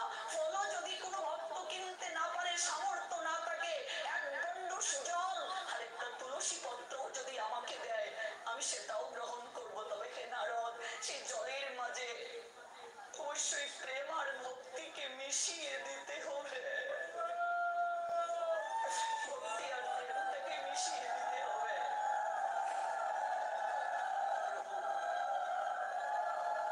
এই জন্যই বুঝি তোমাকে প্রেমময় বলা হয়। প্রভু এমন একটা জায়গায় গেলাম যেখানে কোনো তুলসী বৃক্ষ নেই, তুলসী পত্র নেই, কারণ তুমি তো বলেছো বিনা তুলসী পত্র তুমি কিচ্ছু গ্রহণ করো না, তুলসী পত্র নাই। এমন এক জায়গায় গেলাম, তখন কি হবে? ও নারদ, যদি তুলসী পত্র না পাওয়া যায়, একটু জলই আমাকে দিও, কিন্তু প্রেমার ভক্তি মাখিয়ে দিও, প্রেমার ভক্তি একটু মিশিয়ে দিও। অবাক হয়ে গেলেন নারদ। আমি যতই বলছি প্রভু ততই ততই আরো কৃপা নিধি সেটা প্রমাণ করছেন। আচ্ছা প্রভু, লাস্ট আমার প্রশ্ন, শেষ প্রশ্ন, জগৎ সংসারের জীব জানুক তোমার কৃপার কথা। আমি এমন একটা জায়গায় গেলাম প্রভু, মরুভূমিতে, যেখানে কোনো জল নেই, আমি কি করে তোমার সেবা করব? স্নান করতে জল প্রয়োজন, স্নান করার জল নেই, পরিবেশ নেই, জল দেব তোমাকে সেটাও নেই, মরুভূমিতে গেলাম, কি দেব তোমায়? আমার গোবিন্দ তখন নারদকে জড়িয়ে ধরে বলছেন, দেবর্ষি এই বিশ্ব ব্রহ্মাণ্ড আমি যখন সৃষ্টি করলাম, এই মনুষ্য জীব যখন সৃষ্টি করলাম, 5টা উপাদান দ্বারা আমি মানুষকে তৈরি করেছি নারদ। তন্মধ্যে প্রথম উপাদানটাই হচ্ছে জল। পৃথিবীর সমস্ত জল যদি শুকিয়ে যায় নারদ,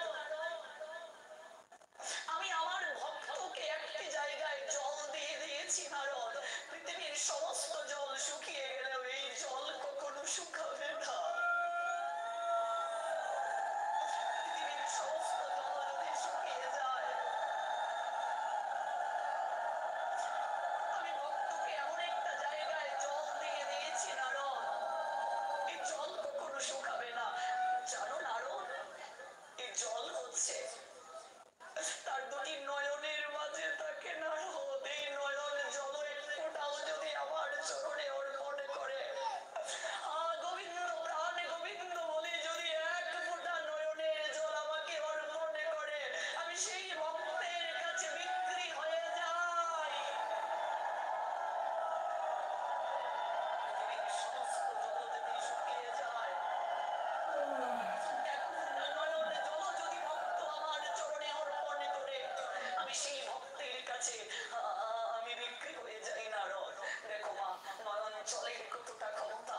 আমরা মা মরলে কাঁদি, বাবা মরলে কাঁদি, ভাই বন্ধু আত্মীয় স্বজন মরলে কাঁদি, কৃষ্ণ বলে কাঁদি কোথায়? কখনো কি হা গৌর বলে কেঁদেছি, হানি তাই বলে কেঁদেছি? কখনো কি হা গুরুদেব বলে একটিবার নয়ন জলে ভাসতে পেরেছি? কখনো কি হা রাধে প্রেমময়ী রাধে বলে নয়ন থেকে এক ফোঁটা জল ঝরেছে? এই জন্য তো প্রেম ভক্তি মহারাজ নরোত্তম দাস ঠাকুর প্রার্থনা করেছিলেন নিতাই চাঁদের চরণে, বিষয় বাসনা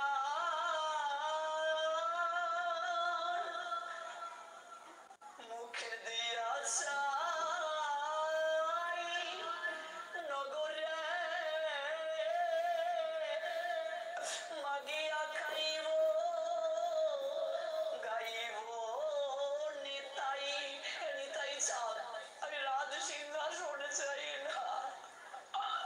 এই তো রাজশাহী পদ্মার পারে জন্ম নিয়েছিলেন, গোদাগাড়ি উপজেলা বর্তমানে প্রেম ভক্তি মহারাজ নরোত্তম, যে নরোত্তমের জন্য গৌরহরি আপনাদের এই পদ্মার মাঝে প্রেম রেখে গিয়েছিলেন। স্বয়ং মহাপ্রভু পদ্মায় স্নান করেছিলেন। আরো কোন জায়গায় যদি আলোচনার সুযোগ হয় আমি এই পদ্মার ইতিহাসটা বলবো। পদ্মায় স্নান যে কতটা সৌভাগ্য আমাদের। পদ্মায় প্রেম রেখে গিয়েছিলেন রাজশাহী গোদাগাড়ি উপজেলায় যে পদ্মার শাখা গিয়েছে, পদ্মার ওই জলে স্নান করে গৌরহরি প্রেম রেখে গিয়েছিলেন নরোত্তমের জন্য।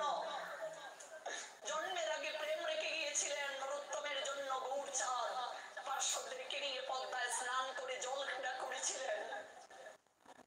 সেই নরোত্তম একমাত্র রাজার ছেলে, জমিদারের ছেলে, সে নিতাই চাঁদের কাছে প্রার্থনা করছে, হে দয়াল নিতাই, আমি রাজ সিংহাসন চাই না। যদি সিংহাসনে বসে তোমার নাম না করতে পারি, প্রয়োজন নেই সিংহাসন।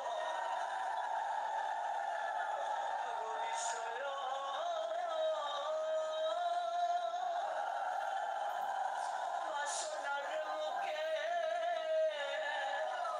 তুলে দিয়াছ নগরে মাগিয়া খাইব আমি গাইব নিতাই।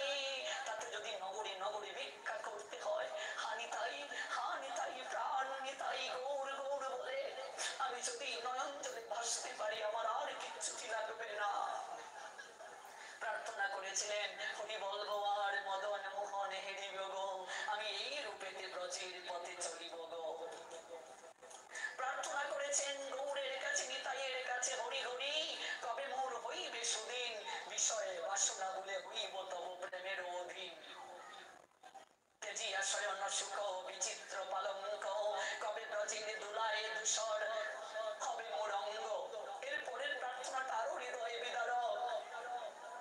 নরোত্তম বলছেন, ওগো রাধিকা গোবিন্দ বলে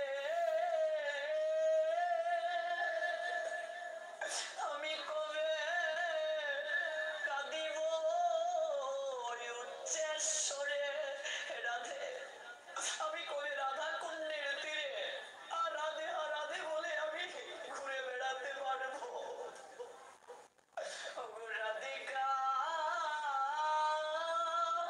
গোবিন্দ বলে কবে কাঁদিব উচ্চেশ্বরে, ভিজিবে সকল অঙ্গ নয়নের নীরে। নীর মানে জল। আমার অঙ্গ কবে ওই রাধে রাধে বলে, গোবিন্দ গোবিন্দ বলে যখন কাঁদবো, আর ওই চোখের জলে কখন আমার এই অঙ্গ ভিজবে, কখন আমার হৃদয়ের মাঝে যে ময়লা গুলো নিয়ে এসেছি, আর রাধে বলে আর গোবিন্দ বলে আর গৌর বলে আর নিতাই বলে যখন কাঁদবো, আর সেই জলে আমার তোমার সমস্ত পঙ্কিলতা ধুয়ে মুছে পরিষ্কার হয়ে যাবে।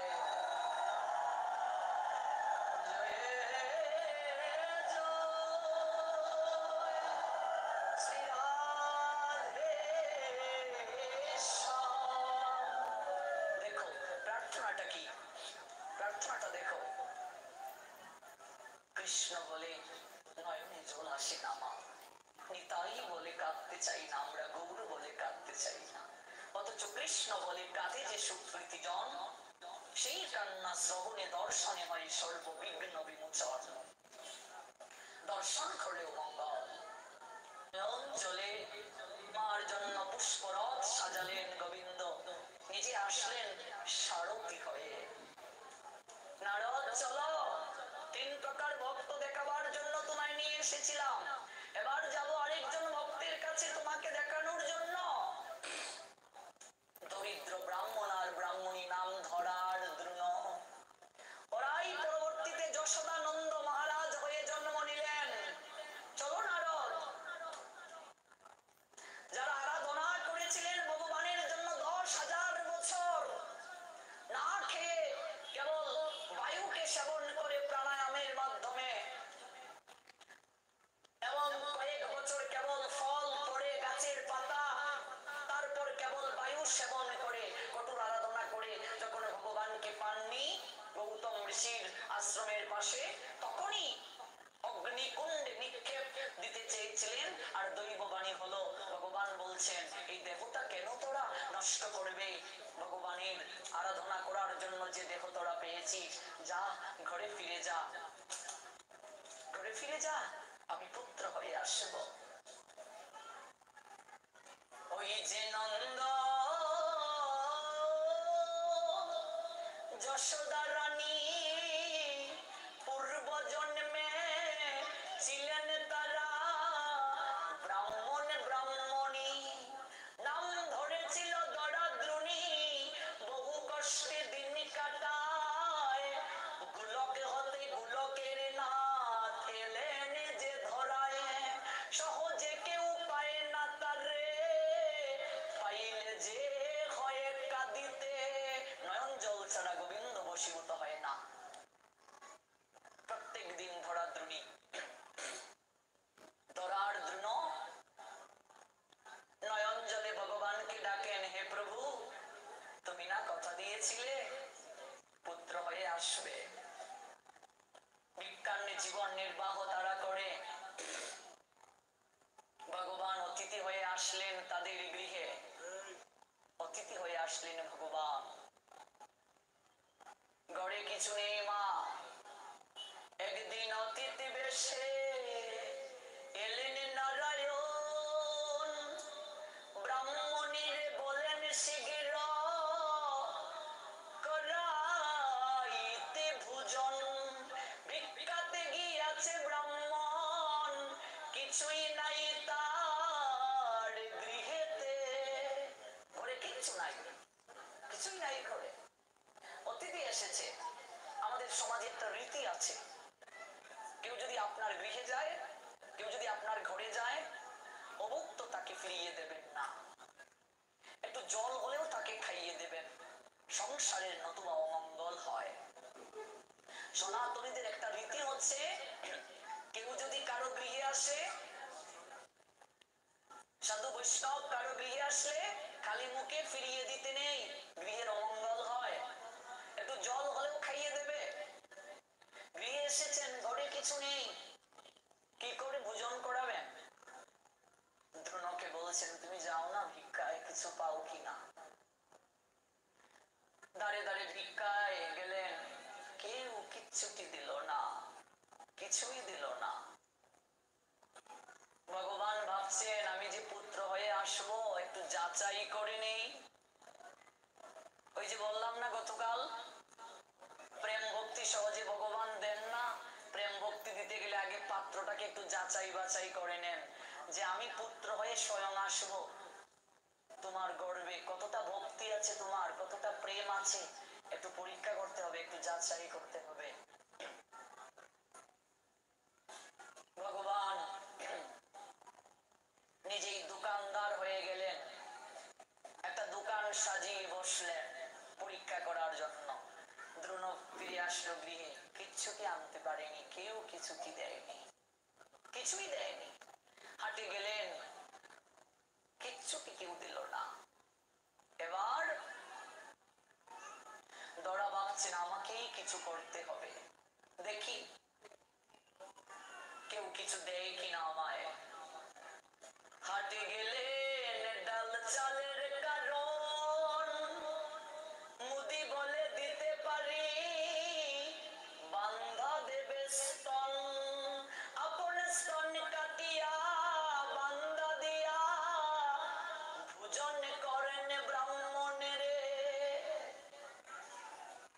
সন্তান হয়ে যে আমি যাব তোমার তোমার ঘরে, ভগবান পরীক্ষা করতে চাইছেন, তোমার স্তন পান করিব, দেখি কতটা ভক্তি তোমার আছে। ভগবান নিজে দোকানদার হয়ে পরীক্ষা করছেন, একটা স্তন কেটে দিতে হবে চাল ডালের বিনিময়ে, এটা কি করে সম্ভব?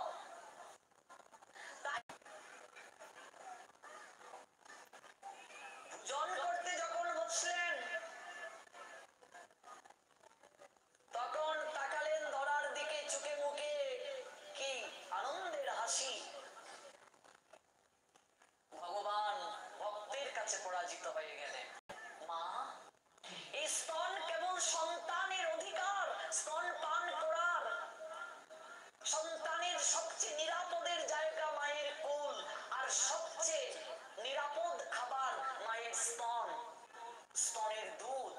আর তুমি এই স্তন কেটে তুমি চাল ডাল নিয়ে আসলে মা জগতের কাছে, তুমি যে আমাকে আমাকে মা কলঙ্কিত করে ফেললে। আমি তোমার কাছে জনমের জন্য ঋণী হয়ে গেলাম মা। স্তনের দুধের ঋণ তো সন্তান কোনোদিন শোধ করতে পারে না, কোনোদিন পারে না। মাকে যদি সারা জীবন স্কন্ধে চাপিয়ে সারা জায়গায় ঘুরে বেড়ায়, তথাপি মায়ের এক ফোঁটা স্তনের দুধের ঋণ শোধ করা সম্ভব নয়। আমরা সন্তানেরা বর্তমানে এটা বুঝি না। মায়ের গায়ে হাত তুলি, মাকে বৃদ্ধাশ্রমে পাঠিয়ে দেই। মায়ের যে কতটা অবদান সন্তানের জীবনে, এক ফোঁটা স্তনের দুধের ঋণ শোধ করা সম্ভব নয়। এখনকার কিছু হাইব্রিড সাধু দেখবেন, একটু ভক্তি যাজন করছে, দুধ চাই, মা বাবার দরকার নেই, মা বাবার ঋণ সব শেষ, শোধ হয়ে গেছে। হাইব্রিড সাধুদের থেকে নিজেকে সচেতন রাখুন। ভাগবতে আছে একটা শ্লোক, কৃষ্ণ ভক্ত হয়ে গেলে পিতৃমাতৃ ঋণ শোধ হয়। অত সহজ কৃষ্ণ ভক্ত হওয়া, একটু প্রসাদ পেলে একটু হরিনাম জপ করলেই আমি কৃষ্ণ ভক্ত হয়ে গেলাম। কৃষ্ণ ভক্ত হওয়া কি এত সহজ বাবা? আমার কথা বলি, আমি ভক্ত হওয়ার চেষ্টা করছি মা, কেবল চেষ্টা করছি। কোন জীবনে যদি ঘুরতে ঘুরতে আপনাদের মতো ভক্ত বৈষ্ণবের চরণ ধুলি পেয়ে যদি কোনোদিন ভক্ত হতে পারি মা। ভক্ত হওয়া এত সহজ নয়। একজন বৈষ্ণবের কয়টা গুণ থাকা প্রয়োজন? 64টা গুণ। কয়টা গুণ আমার মাঝে আছে? নিজেকে বৈষ্ণব বলবো, ভক্ত বলবো। এখনো তো ক্রোধেই ত্যাগ করতে পারলাম না, কাম জয় করতে পারলাম না, লোভ জয় করতে পারলাম না, আর ভক্ত বৈষ্ণব, মা বাবার ঋণ শোধ হয়ে গেল।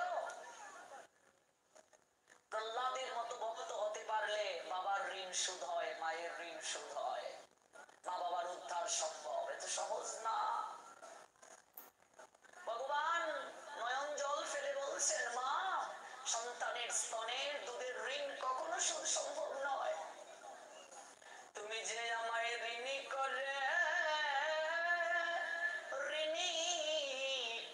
দিলে, এই ঋণটাকে জগতের বুকে আমি দেখানোর জন্য, ঋণটাকে স্মরণ করে দেওয়ার জন্য, ওহে মা, আমি দাপরে আমি তোমার ছেলে হয়ে গিয়ে তোমার স্তনে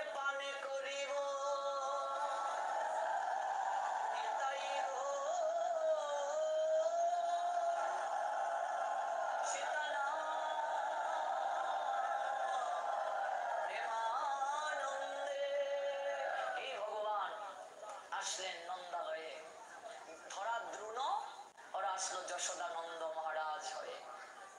আর অনেক কথা আমরা অল্প সময়ে শুনলাম। আমরা নন্দ মহারাজ সম্পর্কে শুনলাম, নন্দ মহারানী সম্পর্কে শুনলাম, দেবকী সম্পর্কে শুনলাম, বসুদেব সম্পর্কে শুনলাম। দেবকী বসুদেবের পূর্ব লীলাও আছে, আমরা বিস্তারিত শুনতে পারিনি। এগুলো আমরা শুনলাম, আবশ্যিক কথা শুনলাম। আবার যদি কোনোদিন আসার সুযোগ হয় তখন আমরা দেবকী বসুদেবের বিয়ের কথা শুনবো, তারপর কৃষ্ণের জন্ম, তারপর নন্দালয়ে যাওয়া, তারপর নন্দ উৎসব।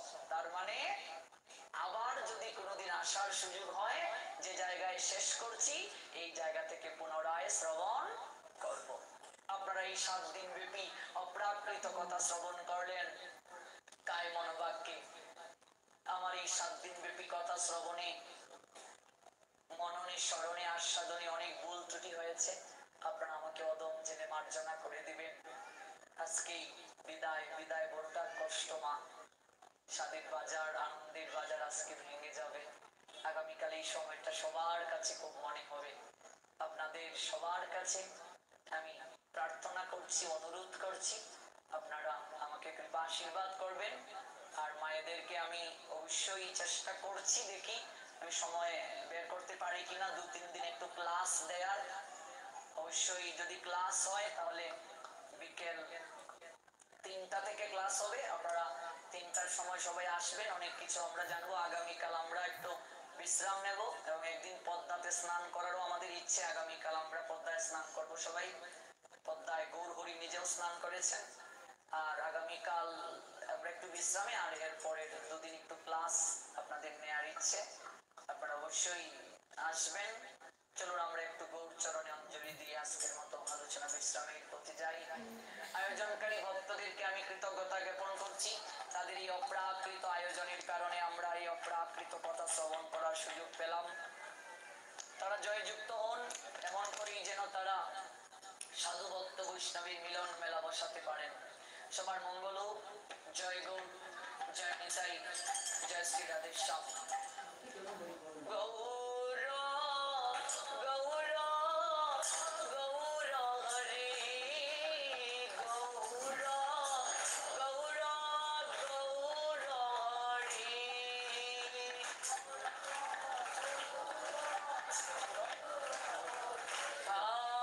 গৌর গৌর গৌর হরি গৌর গৌর